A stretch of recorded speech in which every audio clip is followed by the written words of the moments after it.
चर्चा। सत श्री अकाल दोस्तों, मैं दर्शन सिंह दर्शक चर्चा प्रोग्राम लेके हाजिर हाँ। देश विच अज जेकर एक मुद्दा भारू है जिस दे उत्ते लगातार नैशनल तौर पर स्थानक तौर पर लीडरां दे विच आम तौर पर जो गलबात जिहड़ा मुद्दा बहुत चर्चा दे विच है वह है एक कौम एक चोण। मोदी सरकार ने इस संबंध विच विशेष सैशन भी बुला लिया है ते उस दे विच ये बिल लियाउण दी तैयारी की जा रही है। इस संबंध विच एक कमेटी भी गठित कर दी गई है ते इस कमेटी का इस मुद्दे का इस फैसले का विरोधी धिर वालों विरोध किया जा रहा है ते सत्ताधारी पार्टी कह रही है कि इस विरोध इस गल करके किया जा रहा है क्योंकि वह विरोध विच बैठियां ने ते सत्ताधारी पार्टी मोदी सरकार ये कह रही है कि जेकर एक कौम एक चोण करवाई जाती है तो पैसे की बर्बादी रुकती है ते इहदे नाल देश का जिहड़ा हैगा लोकतंत्र एकसार हो जाता है। यह जे जदों देश आजाद होया सीगा उदों भी विधान सभा ते लोक सभा की चोणां इकट्ठियां चलदियां हुंदी सी, पर विच जिहड़ियां विधान सभा जिहड़ियां टुट गईयां उहदे करके यह रूटीन भी खत्म हो गया ते विच जिहड़ी केंद्र सरकारां भी टुटदियां रहियां ने ते इस गल नूं लैके जिहड़े कानूनी माहिर ने वो भी यही गल कहंदे है कि जेकर विच विचाले कोई विधान सभा टुट जाती है या लोक सभा टुट जाती है तो फिर एक साथ जिहड़ी चोण किवें करवाई जा सकती है। विरोधी धिरां कहंदियां ने कि इस सियासी लाहा खट्टण वास्ते ये सब कुछ किया जा रहा है, जबकि मोदी सरकार नूं आया जिहड़ा हैगा 9 साल हो चुके ने, यह मुद्दा पहला क्यों नहीं चुक्या, हुण जदों चोणां सिर ते ने तां अजिहा क्यों किया जा रहा है। इस संबंध विच आपां अज चर्चा करन जा रहे हां। चर्चा करन दे लई साडे विच निरपक्ष पत्रकार के तौर पर सिख चिंतक एडवोकेट उपजीत सिंह बराड़, आम आदमी पार्टी तो रमन मल्होत्रा जी, भारतीय जनता पार्टी तो इकबाल सिंह चन्नी जी, इस तरीके नाल अकाली दल तो एडवोकेट KS मठाड़ू जी मौजूद ने। तुहाडा सारिआं दा स्वागत है। बराड़ साहब, सब तो पहला तुहाडे तो आपां लैणे आ एक एडवोकेट होण दे नाते ਇਹਦੇ ਕਾਨੂੰਨੀ ਪਹਿलू की ने ते असल ਦੇ ਵਿੱਚ ਜਿਹੜਾ ਹੈ ਇਸ ਦੀ ਸਿਆਸੀ ਪ੍ਰਭਾਵ ਵੀ ਕੀ ਹੈ। ਦਰਸ਼ਕ ਜੀ, ਜਿਹੜਾ ਸਾਡਾ ਭਾਰਤ ਦੇਸ਼ ਆ ਇਹ ਲੋਕਤੰਤਰੀ ਦੇਸ਼ ਆ ਤੇ ਦੁਨੀਆ ਦੇ ਵਿੱਚ ਸਭ ਤੋਂ ਵੱਡਾ ਲੋਕਤੰਤਰ ਮੰਨਿਆ ਜਾਂਦਾ ਤੇ ਲੋਕਤੰਤਰ ਹੁੰਦਾ ਹੈ ਲੋਕਾਂ ਦੀ ਆਵਾਜ਼।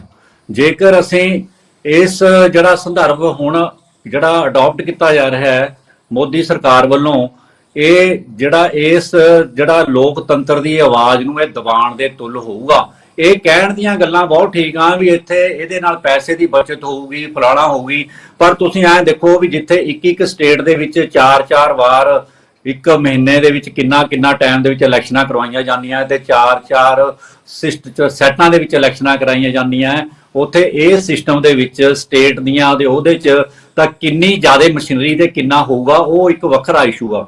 ਗੱਲ ਇਹ ਆ ਵੀ ਇਹ ਜਿਹੜਾ ਸਿਸਟਮ ਆ ਜਿਹੜੇ ਲੋਕਤੰਤਰ ਦੀ ਆਪਾਂ ਮੈਂ ਤੁਹਾਨੂੰ ਮੋਟੀ ਜਿਹੀ ਐਗਜ਼ਾਮਪਲ ਦਿੰਦਾ, ਜ਼ਿਆਦਾ ਡਿਟੇਲ 'ਚ ਨਾ ਜਾਵਾਂ, ਤਾਂ ਕਿਸਾਨ ਅੰਦੋਲਨ ਚੱਲ ਰਿਹਾ ਸੀਗਾ ਲੰਮਾ ਸਮਾਂ, 1 ਸਾਲ ਕਿਸਾਨ ਅੰਦੋਲਨ ਚੱਲਿਆ ਦਿੱਲੀ ਦੇ ਵਿੱਚ ਤੇ ਜੇਕਰ ਇਹਨਾਂ ਨੂੰ ਜਦੋਂ ਉਹਦੇ ਸਮੇਂ ਸਾਲ ਦੇ ਵਿੱਚ ਕਿਸੇ ਵੀ ਸਰਕਾਰ ਤੇ ਕੋਈ ਅਸਰ ਨਹੀਂ ਹੋਇਆ ਤੇ ਇੰਨਾ ਜ਼ਿਆਦਾ ਉੱਥੇ ਕਰੋੜਾਂ ਰੁਪਇਆ ਵੀ ਖਰਚ ਹੋਇਆ, ਪਰ ਜਿਉਂ ਹੀ ਇਲੈਕਸ਼ਨਾਂ ਦਾ ਬਿਗਲ ਵੱਜਦਾ ਹੈ ਵਿਧਾਨ ਸਭਾ ਦੀਆਂ ਤਾਂ ਜਿਹੜੇ ਕਿਸਾਨ ਆ ਆਪਣਾ ਰੋਸ ਪ੍ਰਗਟ ਕਰਨ ਦੇ ਲਈ ਉਹਨਾਂ ਸਟੇਟਾਂ ਵੱਲ ਕੂਚ ਕਰ ਜਾਂਦੇ ਆ। ਉੱਥੇ ਜਾ ਕੇ ਉਹ ਲੋਕਤੰਤਰੀ ਤਰੀਕੇ ਨਾਲ ਆਪਣੀ ਆਵਾਜ਼ ਬੁਲੰਦ ਕਰਦੇ ਆ ਤੇ ਬੰਗਾਲ ਵਰਗੀ ਸਟੇਟ ਜਿੱਥੇ ਕਿ ਬਹੁਤ ਜ਼ਿਆਦਾ ਉਸ ਸਮੇਂ ਇਹ ਲੱਗ ਰਿਹਾ ਸੀਗਾ ਵੀ ਇੱਥੇ BJP ਦੀ ਸਰਕਾਰ ਆ ਸਕਦੀ ਆ, ਪਰ ਜਦੋਂ ਕਿਸਾਨ ਖੁਦ ਪੈਂਦੇ ਆ ਤਾਂ ਸਾਰਾ ਸਿਸਟਮ ਉਲਟ ਹੋ ਜਾਂਦਾ। ਕਹਿਣ ਦਾ ਭਾਵ ਆ ਇਹ ਲੋਕਾਂ ਦੀ ਆਵਾਜ਼ ਨੂੰ ਦਬਾਉਣ ਦੇ ਤੁੱਲ ਹੋਊਗਾ। 5 ਸਾਲ ਤੋਂ ਬਾਅਦ ਜਦੋਂ ਵਿਧਾਨ ਸਭਾ ਦੀਆਂ ਇਲੈਕਸ਼ਨਾਂ ਤੇ ਲੋਕ ਸਭਾ ਦੀ ਇਲੈਕਸ਼ਨਾਂ ਹੋਣਗੀਆਂ ਤਾਂ ਟ੍ਰੇਡ ਯੂਨੀਅਨ ਤੇ ਮੁਲਾਜ਼ਮ ਤੇ ਕਿਸਾਨ ਪੱਖੀ ਲੋਕ ਕਿੱਧਰ ਜਾ ਕੇ ਪ੍ਰੋਟੈਸਟ ਕਰਨਗੇ। ਔਰ ਇਹ ਜਿਹੜੀ ਸਾਰੀ ਇਲੈਕਸ਼ਨ ਹੈ ਇੱਕ ਪੈਸਿਆਂ ਦੀ ਖੇਡ ਬਣ ਜੂਗੀ। ਚਾਹੀਦਾ ਤਾਂ ਇਹਦੇ 'ਚ ਇਹ ਸੀਗਾ, ਇਹ 'ਚ ਸੁਧਾਰ ਕਰਿਆ ਜਾਂਦਾ। ਅਸੀਂ ਗੱਲਾਂ ਕਰਦੇ ਹਾਂ ਅਮਰੀਕਾ ਦੇ ਸਿਸਟਮ ਦੀਆਂ ਗੱਲ ਕਰਦੇ ਹਾਂ, ਅਮਰੀਕਾ ਤਾਂ ਹਰ ਛੋਟੀ ਵੀ ਇਲੈਕਸ਼ਨ ਕੋਈ ਨਾ ਕੋਈ ਇਲੈਕਸ਼ਨ ਉੱਥੇ ਚੱਲਦੀ ਰਹਿੰਦੀ ਆ। ਸਿਰਫ ਪ੍ਰੈਜ਼ੀਡੈਂਟ ਦੀ ਇਲੈਕਸ਼ਨ ਆ ਜਿਹੜੀ ਵੱਖਰੀ, ਉਹ ਵੀ ਲੋਕਾਂ ਤੋਂ ਪੁੱਛਿਆ ਜਾਂਦਾ ਵੀ ਕਿਹੜਾ ਕੈਂਡੀਡੇਟ ਬਣਾਉਣਾ ਕਿਹੜਾ ਨਹੀਂ, ਬਾਅਦ ਚ ਇਲੈਕਸ਼ਨਾਂ ਹੁੰਦੀਆਂ। ਇੱਥੇ ਪੁੱਛਣਾ ਤਾਂ ਇਹ ਚਾਹੀਦਾ ਵੀ ਹਰ ਪਾਰਟੀਆਂ ਜਿਹੜੀਆਂ ਆਪਣੇ ਐਮਐਲਏ ਜਾਂ ਐਮਪੀ ਜਿਹੜੇ ਡਿਕਲੇਅਰ ਕਰਦੇ ਆ ਉਹ ਲੋਕਾਂ ਤੋਂ ਪੁੱਛ ਕੇ ਬਣਾਉਣ, ਡੈਮੋਕ੍ਰੇਸੀ ਨੂੰ ਹੋਰ ਵਧਾਉਣ। ਪਰ ਇਹ ਜਿਸ ਤਰੀਕੇ ਨਾਲ ਹੁਣ ਸਿਸਟਮ ਚੱਲ ਰਿਹਾ ਇਹ ਸ਼ਰੇਆਮ ਲੱਗ ਰਿਹਾ ਵੀ ਲੋਕਾਂ ਦੀ ਆਵਾਜ਼ ਨੂੰ ਕਿਹੜਾ ਇਹ ਖਾਸ ਤੌਰ ਤੇ ਜਿਹੜਾ ਘੱਟ ਗਿਣਤੀਆਂ ਦੇ ਲਈ, ਸਟੇਟਾਂ ਦੇ ਲਈ, ਰੀਜਨਲ ਪਾਰਟੀਆਂ ਦੇ ਲਈ ਬਹੁਤ ਖਤਰਨਾਕ ਆ, ਕਿਉਂਕਿ ਲੋਕ ਅਜੇ ਇੰਨੇ ਅਵੇਅਰ ਨਹੀਂ ਹੈ ਵੀ ਉਹ ਸਟੇਟ ਦੇ ਮੁੱਦਿਆਂ ਨੂੰ ਤੇ ਦੂਜੇ ਮੁੱਦਿਆਂ ਨੂੰ ਵੱਖਰੇ ਰਹਿ ਕੇ ਜਾਂ ਸ਼ਖਸੀਅਤਾਂ ਦੇ ਅਨੁਸਾਰ ਵੋਟ ਪਾਣ। ਇਹ ਕਿਉਂਕਿ ਸਟੇਟ ਦੇ ਜਿਹੜੇ ਮੁੱਦਿਆਂ ਖਾਸ, ਜਿਵੇਂ ਪੰਜਾਬ ਦੀ ਗੱਲ ਕਰੀਏ, ਪੰਜਾਬ ਦੇ ਮੁੱਦੇ ਵੱਖਰੇ ਆ, ਤਾਮਿਲਨਾਡੂ ਦੇ ਵੱਖਰੇ ਆ, ਬੰਗਾਲ ਦੇ ਵੱਖਰੇ ਆ, ਮਹਾਰਾਸ਼ਟਰ ਦੇ ਵੱਖਰੇ ਆ, ਤੇ ਵੈਸੇ ਹੀ ਇਹ ਬਹੁਤ ਪਛਾਈ, ਬਹੁਤ ਕੌਮੀ, ਬਹੁਤ ਧਰਮੀ ਮੁਲਕ ਆ। ਤੇ ਇੱਥੇ ਕਦੇ ਵੀ ਇਹ ਜਿਹੜਾ ਸਿਸਟਮ ਲਾਗੂ ਕਰਨਾ ਇਹ ਤਾਨਾਸ਼ਾਹੀ ਨੂੰ ਵਧਾਉਣ ਵੱਲ ਇੱਕ ਕਦਮ ਹੋਊਗਾ। ਤੇ ਇੱਥੇ ਚਾਹੀਦਾ ਤਾਂ ਇਹ ਸੀਗਾ ਵੀ ਜਿਸ ਹਿਸਾਬ ਦੇ ਨਾਲ ਜਦੋਂ ਲੋਕ ਐਮਐਲਏ ਬਣ ਜਾਂਦੇ ਆ, ਐਮਪੀ ਬਣ ਜਾਂਦੇ ਆ, ਇੱਥੇ ਸੁਧਾਰ ਕਰਨਾ ਚਾਹੀਦਾ ਸੀਗਾ ਸਵਿਟਜ਼ਰਲੈਂਡ ਵਾਂਗੂ, ਜਿੱਥੇ ਵੋਟ ਟੂ ਰੀਕਾਲ ਆ, ਤੇ ਨਿਊਜ਼ੀਲੈਂਡ ਵਾਂਗੂ ਜਿੱਥੇ ਰੈਫਰੈਂਡਮ ਦਾ ਵੀ ਹੈਗਾ, ਲੋਕਾਂ ਨੂੰ ਪੁੱਛਿਆ ਜਾਂਦਾ ਵੀ ਇਸ ਮੁੱਦੇ ਤੇ ਤੁਹਾਡੀ ਕੀ ਰਾਏ ਆ। ਤਾਂ ਇੱਥੇ ਲੋਕਾਂ ਨੂੰ ਕਿਹਨੇ ਪੁੱਛਣਾ ਫਿਰ? ਜੇ ਕਿਸੇ ਵੀ ਗੱਲ ਤੇ ਜੇ ਸਪੋਜ਼ ਕਰੋ ਪੰਜਾਬ ਦੇ ਵਿੱਚ ਸਪੋਜ਼ ਬੀਜੇਪੀ ਦੀ ਸਰਕਾਰ ਆ ਜਾਂ ਕਾਂਗਰਸ ਦੀ ਸਰਕਾਰ ਆ, ਜੇ ਲੋਕ ਇੱਥੇ ਤੰਗ ਆ ਤਾਂ ਜਦੋਂ ਦੂਜੀਆਂ ਸਟੇਟਾਂ ਦੇ ਵਿੱਚ ਇਲੈਕਸ਼ਨਾਂ ਨੇ ਲੋਕ ਜਾ ਕੇ ਉੱਥੇ ਵਿਦਰੋਹ ਕਰ ਸਕਦੇ ਆ, ਲੋਕ ਆਪਣਾ ਰੋਸ ਪ੍ਰਗਟ ਕਰ ਸਕਦੇ ਆ। ਇੱਥੇ ਜਿੱਥੇ ਪਹਿਲਾਂ ਹੀ ਜਿਹੜਾ ਕੇਂਦਰ ਬਹੁਤ ਜ਼ਿਆਦਾ ਮਜ਼ਬੂਤ ਆ ਤੇ ਜਿਹੜੇ ਸਟੇਟ ਦੇ ਜਿਹੜੇ ਹੱਕ ਘਟਦੇ ਜਾ ਰਿਹਾ ਇਹਨਾਂ ਨੂੰ ਹੋਰ ਦਬਾਇਆ ਜਾਊਗਾ। ਤੇ ਮੈਂ ਇਹ ਸੋਚ ਰਿਹਾ ਵੀ ਇਹ ਸਿਰਫ ਇਸ ਕਰਕੇ ਵੀ ਕੀਤਾ ਜਾ ਰਿਹਾ ਹੈ, ਇਹਨਾਂ ਨੇ ਬਿਲਕੁਲ ਇਲੈਕਸ਼ਨਾਂ ਦੇ ਨੇੜੇ ਜਾ ਕੀਤਾ ਜਿੱਥੇ 5 ਸਟੇਟਾਂ ਦੀ ਇਲੈਕਸ਼ਨ ਹੋ ਰਹੀਆਂ। 5 ਸਟੇਟਾਂ ਦੀ ਇਲੈਕਸ਼ਨਾਂ ਨੂੰ ਮੁੱਖ ਰੱਖ ਕੇ ਲੋਕਾਂ ਦੀ ਆਵਾਜ਼ ਦਿਵਾਉਣ ਦੇ ਲਈ ਵੀ ਇਸ ਤਰੀਕੇ ਨਾਲ ਜੇ ਸਟੇਟਾਂ ਦੀ ਇਲੈਕਸ਼ਨਾਂ ਦੇ ਵਿੱਚ ਸਾਡਾ ਜਿਹੜਾ ਪਾਸਾ ਪਲਟ ਗਿਆ ਕਿ ਜਿਹੜੀਆਂ ਵਿਰੋਧੀ ਪਾਰਟੀਆਂ ਅੱਗੇ ਆ ਗਈਆਂ ਤਾਂ ਸਾਨੂੰ ਜਿਹੜੀਆਂ ਲੋਕ ਸਭਾ ਦੀਆਂ ਇਲੈਕਸ਼ਨਾਂ 'ਚ ਕਿਤੇ ਨੁਕਸਾਨ ਨਾ ਹੋ ਜਾਵੇ, ਉਸ ਤਰ੍ਹਾਂ ਕਰਕੇ ਇਹਨਾਂ ਨੇ ਜਿਹੜਾ ਇਹ ਕਮੇਟੀ ਬਣਾਈ ਆ ਤੇ ਨਾਲ ਦੀ ਨਾਲ ਸੰਸਦ ਚੱਲ ਰਿਹਾ, ਬਾਕੀ ਸੁਧਾਰ ਪਿੱਛੇ ਰਹਿ ਗਏ। ਪਾਵਰਫੁਲੀ ਬਹੁਤ ਦੇ ਜਿਹੜੇ ਬਹੁਤ ਬਲੀ ਲੋਕ ਆ, ਜਿਹੜੇ ਪੈਸੇ ਵਾਲੇ ਲੋਕ ਆ, ਇਸ ਸਿਸਟਮ ਦੇ ਵਿੱਚ ਉਹੀ ਅੱਗੇ ਆਣਗੇ, ਦੂਜੇ ਨਹੀਂ ਆਣਗੇ। 5 ਸਾਲ ਡੈਮੋਕ੍ਰੇਸੀ ਦਾ ਕਿਸੇ ਨੇ ਨਹੀਂ ਪੁੱਛਣਾ। ਲੋਕਾਂ ਦੀ ਆਵਾਜ਼ ਜਿਹੜੇ ਹੁਣ ਧਰਨੇ ਮੁਜ਼ਾਹਰੇ ਕਰਕੇ ਲੋਕ ਆਪਣਾ ਸਰਕਾਰਾਂ ਮੂਹਰੇ ਪ੍ਰੋਟੈਸਟ ਕਰਦੇ ਆ, ਉਹ ਸਦਾ ਲਈ ਖਤਮ ਹੋ ਜਾਣਗੇ। ਤੇ ਮੇਰੇ ਹਿਸਾਬ ਦੇ ਵਿੱਚ ਇਹ ਭਾਰਤ ਦੇ ਲੋਕਤੰਤਰ ਦੀ ਇੱਕ ਬਹੁਤ ਖਤਰੇ ਦੀ ਘੰਟੀ ਆ। ਇਹ ਤਾਨਾਸ਼ਾਹੀ ਸਿਸਟਮ ਨੂੰ ਨਿਜਾਮ ਦੇਣ ਵੱਲ ਵੱਧ ਰਿਹਾ। ਇਸ ਤੋਂ ਬਾਅਦ ਅੱਗੇ ਹੋਰ ਵਧਿਆ ਜਾਊਗਾ।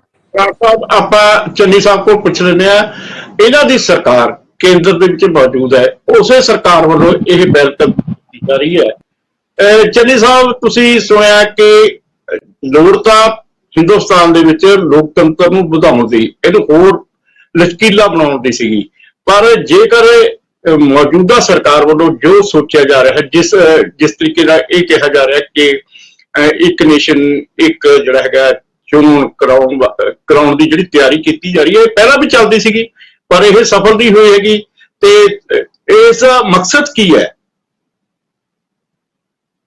ਦੇਖੋ, ਜਿਹੜੀ ਇੱਕ ਚੋਣ ਇੱਕ ਨੇਸ਼ਨ ਵਾਲੀ ਗੱਲ ਹੈ, ਇਹ ਪਹਿਲੇ ਦਿਨ ਤੋਂ ਜਦੋਂ ਹਿੰਦੁਸਤਾਨ ਆਜ਼ਾਦ ਹੋਇਆ, ਤੁਸੀਂ ਵੀ ਦੱਸਿਆ, ਪਹਿਲੀਆਂ 4 ਚੋਣਾਂ ਇਸੇ ਸਿਸਟਮ ਨਾਲ ਹੋਈਆਂ, ਵਿਧਾਨ ਸਭਾ ਦੇ ਪੰਜਾਬ ਦੀ, ਵਿਧਾਨ ਸਭਾ ਤੇ ਲੋਕ ਸਭਾ ਦੀਆਂ। ਉਦੋਂ ਵੀ ਲੋਕ ਉਦੋਂ ਹੀ ਇੰਨੇ ਸਿਆਣੇ ਸੀ। ਅੱਜ ਤਾਂ ਹੁਣ ਲੋਕ ਕਿੰਨੇ ਕੁ ਜਾਗਰੂਕ ਹੋ ਗਏ ਇਹ ਤਾਂ ਸਾਰਿਆਂ ਨੂੰ ਪਤਾ ਹੈ। ਸੋਸ਼ਲ ਮੀਡੀਆ ਆ ਗਿਆ, ਹਰ ਬੰਦਾ ਸੋਸ਼ਲ ਮੀਡੀਆ ਤੇ ਹੈ, ਹਰ ਬੰਦੇ ਨੂੰ ਨੌਲੇਜ ਹੈ, ਚਾਹੇ ਉਹ ਅਨਪੜ੍ਹ ਹੈ ਚਾਹੇ ਉਹ ਪੜ੍ਹਿਆ ਲਿਖਿਆ। ਤੇ ਜਦੋਂ 4 ਚੋਣਾਂ ਸੀ ਉਦੋਂ ਲੋਕਤੰਤਰ ਨੂੰ, ਉਸ ਤੋਂ ਬਾਅਦ ਲੋਕਤੰਤਰ ਘਟਿਆ ਤਾਂ ਹੀ ਲੋਕਤੰਤਰ ਵਧਿਆ। ਇਹ 4 ਚੋਣਾਂ ਪੁਰਾਣੇ ਟਾਈਮ 'ਚ ਲੋਕ ਮਸਲਿਆਂ ਨੂੰ ਸਮਝ ਸਕਦੇ ਸੀ ਵੀ ਸਟੇਟ ਦਾ ਮਸਲਾ ਕੀ ਹੈ ਤੇ ਸੈਂਟਰ ਦਾ ਮਸਲਾ ਕੀ ਹੈ। ਤੇ ਉਦੋਂ ਮੈਂ ਛੋਟਾ ਸੀ, ਮੈਨੂੰ ਉਦੋਂ ਦਾ ਵੀ ਪਤਾ ਹੈ ਕਿ ਉਦੋਂ ਜਿਹੜੇ ਇੱਕ ਘਰ 'ਚ ਕੋਈ ਲੋਕ ਲੋਕ ਸਭਾ ਦੀ ਵੋਟ ਕਿਸੇ ਪਾਰਟੀ ਨੂੰ ਪਾਉਂਦੇ ਸੀ ਤੇ ਵਿਧਾਨ ਸਭਾ ਦੀ ਵੋਟ ਦੂਜੀ ਪਾਰਟੀ ਨੂੰ ਪਾਉਂਦੇ ਸੀ। ਇਹ ਮੇਰੇ ਬਚਪਨ ਤੋਂ ਮੈਨੂੰ ਪਤਾ ਹੈ, ਇਹ ਅੱਜ ਤੋਂ 50-60 ਸਾਲ ਪਹਿਲਾਂ ਦੀ ਗੱਲ। ਰਹੀ ਗੱਲ ਤਾਨਾਸ਼ਾਹੀ ਕਿਵੇਂ ਹੋ ਜੂਗੀ? ਚੋਣ ਤਾਂ ਉਸੇ ਤਰ੍ਹਾਂ ਹੋਣੀ ਹੈ, ਉਸੇ ਤਰ੍ਹਾਂ ਕੈਂਡੀਡੇਟ ਖੜਨੇ ਆ, ਉਹ 'ਚ ਕੋਈ ਫਰਕ ਨਹੀਂ ਪੈਣਾ। ਤਾਨਾਸ਼ਾਹੀ ਕੋਈ ਮਤਲਬ ਨਹੀਂ ਇਹਦੇ ਨਾਲ। ਦੇਖੋ, ਜਦੋਂ ਵੀ ਜਿਵੇਂ ਅਲੱਗ-ਅਲੱਗ ਚੋਣਾਂ ਹੁੰਦੀਆਂ ਨੇ ਤਾਂ ਡਿਵੈਲਪਮੈਂਟ ਜਿਹੜੀ ਹੈ ਉਹ ਤੇ ਬਹੁਤ ਵੱਡਾ ਅਸਰ ਪੈਂਦਾ ਹੈ। ਜਦੋਂ ਵੀ ਇੱਕ ਜਗ੍ਹਾ ਜ਼ਿਲ੍ਹੇ 'ਚ ਇੱਕ ਜਗ੍ਹਾ ਚੋਣ ਹੁੰਦੀ ਹੈ, ਪੂਰੇ ਜ਼ਿਲ੍ਹੇ 'ਚ ਲਾਗੂ ਹੋਣ ਦਾ ਕੋਡ, ਕੋਈ ਡਿਵੈਲਪਮੈਂਟ ਨਹੀਂ ਹੁੰਦੀ, ਕੋਈ ਟਰਾਂਸਫਰ ਨਹੀਂ ਹੁੰਦੀ, ਕੋਈ ਐਡਮਿਨਿਸਟ੍ਰੇਸ਼ਨ ਦਾ ਕੰਮ ਨਹੀਂ ਹੋ ਸਕਦਾ, ਸਾਰਾ ਕੁਝ ਸਟੈਂਡ ਸਟਿਲ ਹੋ ਜਾਂਦਾ। ਸਾਰੇ ਹਿੰਦੁਸਤਾਨ 'ਚ ਰੋਜ਼ ਕਿਤੇ ਨਾ ਕਿਤੇ ਇਲੈਕਸ਼ਨ ਹੁੰਦੀ ਹੈ, ਉਹ ਏਰੀਆ 'ਚ ਜਿਹੜੀ ਹੈ ਡਿਵੈਲਪਮੈਂਟ ਹੈ ਉਹ ਰੁਕ ਜਾਂਦੀ ਹੈ। ਤੇ ਜਿਹੜੀ ਖਰਚਾ ਹੈ ਫੋਰਸਿਸ ਨੂੰ, ਹਰ ਇਲੈਕਸ਼ਨ 'ਚ ਫੋਰਸਿਸ ਨੂੰ ਭੇਜਣਾ ਪੈਂਦਾ ਤੇ ਉਹਨਾਂ ਦਾ ਜਿਹੜਾ ਖਰਚਾ ਆਉਂਦਾ ਹੈ ਉਹ ਸਾਰਿਆਂ ਨੂੰ ਪਤਾ ਹੈ। ਤੇ ਇਸ ਲਈ ਨਾ ਤਾਂ ਇਹ ਤਾਨਾਸ਼ਾਹੀ ਵੱਲ ਕੋਈ ਕਦਮ ਹੈ, ਇਹ ਜਿਹੜੀ ਇਹ ਗੱਲ ਕਹਿੰਦੇ ਕਾਮਯਾਬ ਕਿਵੇਂ ਹੋਊਗੀ, ਜੋ ਪਹਿਲਾਂ ਕਾਮਯਾਬ ਰਹੀ ਤੇ ਹੁਣ ਵੀ ਜੇ ਕੋਈ ਵਿਧਾਨ ਸਭਾ ਟੁੱਟਦੀ ਹੈ ਤਾਂ ਵਿਧਾਨ ਸਭਾ ਦੀ ਇਲੈਕਸ਼ਨ ਹੋ ਸਕਦੀ ਉਨੇ ਸਮੇਂ ਲਈ, ਜ਼ਰੂਰੀ ਨਹੀਂ ਉਹ 5 ਸਾਲ ਅੱਗੋਂ 5 ਸਾਲ ਹੀ ਹੋਵੇ। ਅੱਗੇ ਸੀ ਵੀ 5 ਸਾਲ ਜਿਹੜੀ ਇਲੈਕਸ਼ਨ ਹੈ ਉਹ ਜੇ 2 ਸਾਲ ਪਹਿਲਾਂ ਕੋਈ ਟੁੱਟਦੀ ਵੈਸੇ ਤਾਂ ਹੁਣ ਤੁਸੀਂ ਦੇਖੋ ਕਿੰਨੀ ਦੇਰ ਹੋ ਗਈ ਕੋਈ ਵਿਧਾਨ ਸਭਾ ਟੁੱਟੀ ਨਹੀਂ ਹੈਗੀ ਪੰਜਾਬ 'ਚ, ਕੋਈ ਵਿਧਾਨ ਸਭਾ ਤੋੜੀ ਨਹੀਂ ਗਈ, ਕੋਈ ਦੁਬਾਰਾ ਇਲੈਕਸ਼ਨ ਕਰਾਉਣੀ ਪਵੇ। ਜੇ ਕਿਤੇ ਬਾਈ ਚਾਂਸ ਕਿਤੇ ਹੁੰਦਾ ਵੀ ਹੈ ਤਾਂ ਰਹਿੰਦੇ ਟਾਈਮ ਲਈ ਉਹ ਇਲੈਕਸ਼ਨ ਹੋ ਸਕਦੀ ਹੈ ਤੇ ਜਿਹੜੀ ਸੈਂਟਰ ਪੂਰੀ ਇਲੈਕਸ਼ਨ ਹੈ ਉਹ ਸਾਰੀ ਵਿਧਾਨ ਸਭਾ ਤੇ ਲੋਕ ਸਭਾ ਦੀਆਂ ਸਾਰੀਆਂ ਇਕੱਠੀਆਂ ਹੋ ਸਕਦੀਆਂ। ਇਹ 'ਚ ਕੋਈ ਵੱਡੇ ਝੰਜਟ ਵਾਲੀ ਗੱਲ ਨਹੀਂ, ਇਹ ਡਿਵੈਲਪਮੈਂਟ ਲਈ ਇੱਕ ਬਹੁਤ ਵੱਡਾ ਚੰਨੀ ਸਾਹਿਬ ਸਵਾਲ ਇਹ ਹੈ ਕਿ ਇੱਕ ਵਿਧਾਨ ਸਭਾ 5 ਸਾਲ ਚੱਲ ਰਹੀ ਹੈ, 3 ਸਾਲ ਬਾਅਦ ਉਹ ਟੁੱਟ ਜਾਂਦੀ ਹੈ, ਫਿਰ 2 ਸਾਲ ਵਾਸਤੇ ਉਹ ਚੋਣ ਕਰਾਉਣੀ ਪਊਗੀ, ਫਿਰ ਉਸ ਤੋਂ ਬਾਅਦ ਫਿਰ 5 ਸਾਲ ਦੀ ਚੋਣ ਕਰਾਉਣੀ ਪੈਣੀ ਹੈ। ਇੱਥੇ ਸਾਰਾ ਸਟੇਟਸ ਕਿੰਨੀ, ਮੈਂ ਤੁਹਾਨੂੰ ਪਹਿਲਾਂ ਹੀ ਗੱਲ ਕਲੀਅਰ ਕੀਤੀ ਹੈ ਵੀ ਤੁਸੀਂ ਦੇਖੋ ਵੀ ਕਿੰਨੀਆਂ ਕਿ ਵਿਧਾਨ ਸਭਾ ਤੋੜੀਆਂ ਗਈਆਂ ਨੇ। ਤੁਸੀਂ ਇਹਨਾਂ ਪਿਛਲੇ ਦਿਨਾਂ 'ਚ ਦੇਖੋ ਕੋਈ ਵਿਧਾਨ ਸਭਾ ਨਹੀਂ ਤੋੜੀ ਗਈ, ਕੋਈ ਇਲੈਕਸ਼ਨ ਜਿਹੜੀਆਂ 5 ਸਾਲ ਬਾਅਦ ਹੀ ਹੋਈਆਂ ਨੇ। ਜੇ ਕਿਤੇ ਇੱਕ ਅੱਧੀ ਹੋ ਜਾਊ ਤਾਂ ਕੋਈ ਫਰਕ ਨਹੀਂ ਪੈਣ ਲੱਗਿਆ। ਵੈਸੇ ਤਾਂ ਇਹ 356 ਲਾਗੂ ਕਰਨੀ ਨਹੀਂ ਚਾਹੀਦੀ, ਇਹ ਕਾਂਗਰਸ ਸਰਕਾਰ ਸੀਗੀ ਉਦੋਂ ਜਾਣਬੁੱਝ ਕੇ ਤੋੜਦੀਆਂ ਸੀ। ਕੋਈ ਸਰਕਾਰ ਜਦੋਂ ਪੰਜਾਬ ਦੀਆਂ ਸਰਕਾਰਾਂ ਤੋੜੀਆਂ ਗਈਆਂ ਨੇ ਉਹ ਕੋਈ ਵੈਲਿਡ ਰੀਜ਼ਨ ਨਹੀਂ ਸੀਗਾ, ਉਹ ਸਿਰਫ ਪੋਲੀਟੀਕਲੀ ਢੰਗ ਨਾਲ ਤੋੜੀਆਂ ਗਈਆਂ, ਚਾਹੇ ਉਹ 67 ਦੀ ਸੀ, ਚਾਹੇ ਉਹ 80 ਦੀ ਸੀ, ਚਾਹੇ ਉਹ 87 ਦੀ ਸੀ। ਸਾਰੀਆਂ ਜਿੰਨੀਆਂ ਵਿਧਾਨ ਸਭਾ ਪੰਜਾਬ ਦੀਆਂ ਤੋੜੀਆਂ ਗਈਆਂ ਉਹ ਪੋਲੀਟੀਕਲੀ ਕਾਂਗਰਸ ਸਰਕਾਰ ਨੇ ਤੋੜੀਆਂ ਤੇ ਉਹ ਮੈਂ ਨਹੀਂ ਸਮਝਦਾ ਕਿ ਸਰਕਾਰਾਂ ਨੂੰ ਤੋੜਨ ਦੀ ਕੋਈ ਲੋੜ ਪਊਗੀ। ਇਹ ਸਿਸਟਮ ਬਹੁਤ ਕਾਮਯਾਬ ਹੋਊਗਾ। ਇਸ ਸਿਸਟਮ ਨਾਲ ਕਿਸੇ ਹਰ ਸਟੇਟ ਨੂੰ ਫਾਇਦਾ ਹੋਊ, ਹਰ ਸੈਂਟਰ ਪੂਰੇ ਦੇਸ਼ ਨੂੰ ਫਾਇਦਾ ਹੋਊਗਾ, ਹਰ ਸਟੇਟ ਨੂੰ ਫਾਇਦਾ ਹੋਊ। ਠੀਕ ਹੈ, ਚੰਨੀ ਸਾਹਿਬ ਇਹ ਕਹਿ ਰਹੇ ਨੇ ਕਿ ਜੇਕਰ ਇਹ ਫਾਰਮੂਲਾ ਲਾਗੂ ਹੋ ਜਾਂਦਾ ਹੈ, ਸਰਕਾਰ ਵੱਲੋਂ ਜਿਹੜਾ ਇਹ ਬਿੱਲ ਲੈ ਕੇ ਆਉਂਦਾ ਹੈ ਇਹ ਪਾਸ ਹੋ ਜਾਂਦਾ ਹੈ ਤੇ ਸਰਕਾਰ ਨੇ ਤਾਂ ਵੈਸੇ ਵਿਰੋਧੀ ਧਿਰ ਦੇ ਲੀਡਰਾਂ ਨੂੰ ਵੀ ਇਸ ਦੇ ਵਿੱਚ ਸ਼ਾਮਲ ਕੀਤਾ ਕਮੇਟੀ ਦੇ ਵਿੱਚ, ਪਰ ਜਿਸ ਤਰੀਕਾ ਕਾਂਗਰਸ ਦੇ ਉਮੀਦਵਾਰ ਜਿਹੜਾ ਮੈਂਬਰ ਆ ਉਸਨੇ ਉਸ ਕਮੇਟੀ ਵਿੱਚ ਸ਼ਾਮਲ ਹੋਣ ਤੋਂ ਨਾ ਕਰ ਦਿੱਤੀ ਹੈ। ਤੇ ਖੈਰ ਇਸ ਸੰਬੰਧ ਵਿੱਚ ਆਮ ਆਦਮੀ ਪਾਰਟੀ ਕੋਲ ਫਿਰ ਜਾਂਦੇ ਆ। ਇਸ ਤੋਂ ਪਹਿਲਾਂ ਲੈਣੀ ਇੱਕ ਬ੍ਰੇਕ। ਸਤਿ ਸ਼੍ਰੀ ਅਕਾਲ ਦੋਸਤੋ, ਮੈਂ ਦਰਸ਼ਨ ਸਿੰਘ ਦਰਸ਼ਕ ਚਰਚਾ ਪ੍ਰੋਗਰਾਮ ਲੈ ਕੇ ਹਾਜ਼ਰ ਹਾਂ। ਦੇਸ਼ ਵਿੱਚ ਅੱਜ ਜੇਕਰ ਇੱਕ ਮੁੱਦਾ ਭਾਰੂ ਹੈ ਜਿਸ ਦੇ ਉੱਤੇ ਲਗਾਤਾਰ ਨੈਸ਼ਨਲ ਤੌਰ ਤੇ, ਸਥਾਨਕ ਤੌਰ ਤੇ ਲੀਡਰਾਂ ਦੇ ਵਿੱਚ ਆਮ ਤੌਰ ਤੇ ਜੋ ਗੱਲਬਾਤ, ਜਿਹੜਾ ਮੁੱਦਾ ਬਹੁਤ ਚਰਚਾ ਦੇ ਵਿੱਚ ਹੈ ਉਹ ਹੈ ਇੱਕ ਕੌਮ ਇੱਕ ਚੋਣ। ਮੋਦੀ ਸਰਕਾਰ ਨੇ ਇਸ ਸੰਬੰਧ ਵਿੱਚ ਵਿਸ਼ੇਸ਼ ਸੈਸ਼ਨ ਵੀ ਬੁਲਾ ਲਿਆ ਹੈ ਤੇ ਉਸ ਦੇ ਵਿੱਚ ਇਹ ਬਿੱਲ ਲਿਆਉਣ ਦੀ ਤਿਆਰੀ ਕੀਤੀ ਜਾ ਰਹੀ ਹੈ। ਇਸ ਸੰਬੰਧ ਵਿੱਚ ਇੱਕ ਕਮੇਟੀ ਵੀ ਗਠਿਤ ਕਰ ਦਿੱਤੀ ਗਈ ਹੈ ਤੇ ਇਸ ਕਮੇਟੀ ਦਾ ਇਸ ਮੁੱਦੇ ਦਾ, ਇਸ ਫੈਸਲੇ ਦਾ ਵਿਰੋਧੀ ਧਿਰ ਵੱਲੋਂ ਵਿਰੋਧ ਕੀਤਾ ਜਾ ਰਿਹਾ ਹੈ ਤੇ ਸੱਤਾਧਾਰੀ ਪਾਰਟੀ ਕਹਿ ਰਹੀ ਹੈ ਕਿ ਇਸ ਦਾ ਵਿਰੋਧ ਇਸ ਗੱਲ ਕਰਕੇ ਕੀਤਾ ਜਾ ਰਿਹਾ ਹੈ ਕਿਉਂਕਿ ਉਹ ਵਿਰੋਧ ਵਿੱਚ ਬੈਠੀਆਂ ਨੇ ਤੇ ਸੱਤਾਧਾਰੀ ਪਾਰਟੀ ਮੋਦੀ ਸਰਕਾਰ ਇਹ ਕਹਿ ਰਹੀ ਹੈ ਕਿ ਜੇਕਰ ਇੱਕ ਕੌਮ ਇੱਕ ਚੋਣ ਕਰਵਾਈ ਜਾਂਦੀ ਹੈ ਤਾਂ ਪੈਸੇ ਦੀ ਬਰਬਾਦੀ ਰੁਕਦੀ ਹੈ ਤੇ ਇਹਦੇ ਨਾਲ ਦੇਸ਼ ਦਾ ਜਿਹੜਾ ਹੈਗਾ ਲੋਕਤੰਤਰ ਇਕਸਾਰ ਹੋ ਜਾਂਦਾ ਹੈ। ਇਹ ਜਦੋਂ ਦੇਸ਼ ਆਜ਼ਾਦ ਹੋਇਆ ਸੀਗਾ ਉਦੋਂ ਵੀ ਵਿਧਾਨ ਸਭਾ ਤੇ ਲੋਕ ਸਭਾ ਦੀ ਚੋਣਾਂ ਇਕੱਠੀਆਂ ਚੱਲਦੀਆਂ ਹੁੰਦੀ ਸੀ, ਪਰ ਵਿੱਚ ਜਿਹੜੀਆਂ ਵਿਧਾਨ ਸਭਾ ਜਿਹੜੀਆਂ ਟੁੱਟ ਗਈਆਂ ਉਹਦੇ ਕਰਕੇ ਇਹ ਰੂਟੀਨ ਵੀ ਖਤਮ ਹੋ ਗਿਆ ਤੇ ਵਿੱਚ ਜਿਹੜੀਆਂ ਕੇਂਦਰ ਸਰਕਾਰਾਂ ਵੀ ਟੁੱਟਦੀਆਂ ਰਹੀਆਂ ਨੇ ਤੇ ਇਸੇ ਗੱਲ ਨੂੰ ਲੈ ਕੇ ਜਿਹੜੇ ਕਾਨੂੰਨੀ ਮਾਹਿਰ ਨੇ ਉਹ ਵੀ ਇਹੀ ਗੱਲ ਕਹਿੰਦੇ ਆ ਕਿ ਜੇਕਰ ਵਿੱਚ ਵਿਚਾਲੇ ਕੋਈ ਵਿਧਾਨ ਸਭਾ ਟੁੱਟ ਜਾਂਦੀ ਹੈ ਜਾਂ ਲੋਕ ਸਭਾ ਟੁੱਟ ਜਾਂਦੀ ਹੈ ਤਾਂ ਫਿਰ ਇਕਸਾਰ ਜਿਹੜੀ ਚੋਣ ਕਿਵੇਂ ਕਰਵਾਈ ਜਾ ਸਕਦੀ ਹੈ। ਵਿਰੋਧੀ ਧਿਰਾਂ ਕਹਿੰਦੀਆਂ ਨੇ ਕਿ ਇਸ ਨੂੰ ਸਿਆਸੀ ਲਾਹਾ ਖੱਟਣ ਵਾਸਤੇ ਇਹ ਸਭ ਕੁਝ ਕੀਤਾ ਜਾ ਰਿਹਾ ਹੈ, ਜਦ ਕਿ ਮੋਦੀ ਸਰਕਾਰ ਨੂੰ ਆਇਆ ਜਿਹੜਾ ਹੈਗਾ 9 ਸਾਲ ਹੋ ਚੁੱਕੇ ਨੇ। ਇਹ ਮੁੱਦਾ ਪਹਿਲਾਂ ਕਿਉਂ ਨਹੀਂ ਚੱਕਿਆ, ਹੁਣ ਜਦੋਂ ਚੋਣਾਂ ਸਿਰ ਤੇ ਨੇ ਤਾਂ ਅਜਿਹਾ ਕਿਉਂ ਕੀਤਾ ਜਾ ਰਿਹਾ ਹੈ। ਇਸ ਸੰਬੰਧ ਵਿੱਚ ਆਪਾਂ ਅੱਜ ਚਰਚਾ ਕਰਨ ਜਾ ਰਹੇ ਹਾਂ। ਚਰਚਾ ਕਰਨ ਦੇ ਲਈ ਸਾਡੇ ਵਿੱਚ ਨਿਰਪੱਖ ਪੱਤਰਕਾਰ ਦੇ ਤੌਰ ਤੇ ਸਿੱਖ ਚਿੰਤਕ ਐਡਵੋਕੇਟ ਉਪਜੀਤ ਸਿੰਘ ਬਰਾੜ, ਆਮ ਆਦਮੀ ਪਾਰਟੀ ਤੋਂ ਰਮਨ ਮਲਹੋਤਰਾ ਜੀ, ਭਾਰਤੀ ਜਨਤਾ ਪਾਰਟੀ ਤੋਂ ਇਕਬਾਲ ਸਿੰਘ ਚੰਨੀ ਜੀ, ਇਸੇ ਤਰੀਕੇ ਨਾਲ ਅਕਾਲੀ ਦਲ ਤੋਂ ਐਡਵੋਕੇਟ KS ਮਠਾੜੂ ਜੀ ਮੌਜੂਦ ਨੇ। ਤੁਹਾਡਾ ਸਾਰਿਆਂ ਦਾ ਸਵਾਗਤ ਹੈ। ਬਰਾੜ ਸਾਹਿਬ, ਸਭ ਤੋਂ ਪਹਿਲਾਂ ਤੁਹਾਡੇ ਤੋਂ ਆਪਾਂ ਲੈਣੇ ਆ ਇੱਕ ਐਡਵੋਕੇਟ ਹੋਣ ਦੇ ਨਾਤੇ ਇਹਦੇ ਕਾਨੂੰਨੀ ਪਹਿਲੂ ਕੀ ਨੇ ਤੇ ਅਸਲ ਦੇ ਵਿੱਚ ਜਿਹੜਾ ਹੈ ਇਸ ਦਾ ਸਿਆਸੀ ਪ੍ਰਭਾਵ ਵੀ ਕੀ ਹੈ?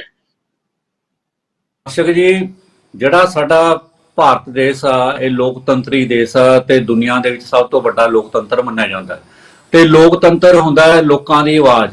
ਜੇਕਰ ਅਸੀਂ ਇਸ ਜਿਹੜਾ ਸੰਦਰਭ ਹੁਣ ਜਿਹੜਾ ਅਡਾਪਟ ਕੀਤਾ ਜਾ ਰਿਹਾ ਹੈ ਮੋਦੀ ਸਰਕਾਰ ਵੱਲੋਂ, ਇਹ ਜਿਹੜਾ ਲੋਕਤੰਤਰ ਦੀ ਆਵਾਜ਼ ਨੂੰ ਇਹ ਦਬਾਉਣ ਦੇ ਤੁੱਲ ਹੋਊਗਾ। ਇਹ ਕਹਿਣ ਦੀਆਂ ਗੱਲਾਂ ਬਹੁਤ ਠੀਕ ਆ ਵੀ ਇੱਥੇ ਇਹਦੇ ਨਾਲ ਪੈਸੇ ਦੀ ਬਚਤ ਹੋਊਗੀ, ਫਲਾਣਾ ਹੋਊਗੀ, ਪਰ ਤੁਸੀਂ ਐਂ ਦੇਖੋ ਵੀ ਜਿੱਥੇ ਇੱਕ ਸਟੇਟ ਦੇ ਵਿੱਚ 4-4 ਵਾਰ ਇੱਕ ਮਹੀਨੇ ਦੇ ਵਿੱਚ ਕਿੰਨਾ ਟਾਈਮ ਦੇ ਵਿੱਚ ਇਲੈਕਸ਼ਨਾਂ ਕਰਵਾਈਆਂ ਜਾਂਦੀਆਂ ਤੇ 4-4 ਸੈਟਾਂ ਦੇ ਵਿੱਚ ਇਲੈਕਸ਼ਨਾਂ ਕਰਾਈਆਂ ਜਾਂਦੀਆਂ, ਉੱਥੇ ਇਹ ਸਿਸਟਮ ਦੇ ਵਿੱਚ ਸਟੇਟ ਦੀਆਂ ਦੇ ਉਹਦੇ 'ਚ ਤਾਂ ਕਿੰਨੀ ਜ਼ਿਆਦਾ ਮਸ਼ੀਨਰੀ ਤੇ ਕਿੰਨਾ ਹੋਊਗਾ, ਉਹ ਇੱਕ ਵੱਖਰਾ ਇਸ਼ੂ ਆ।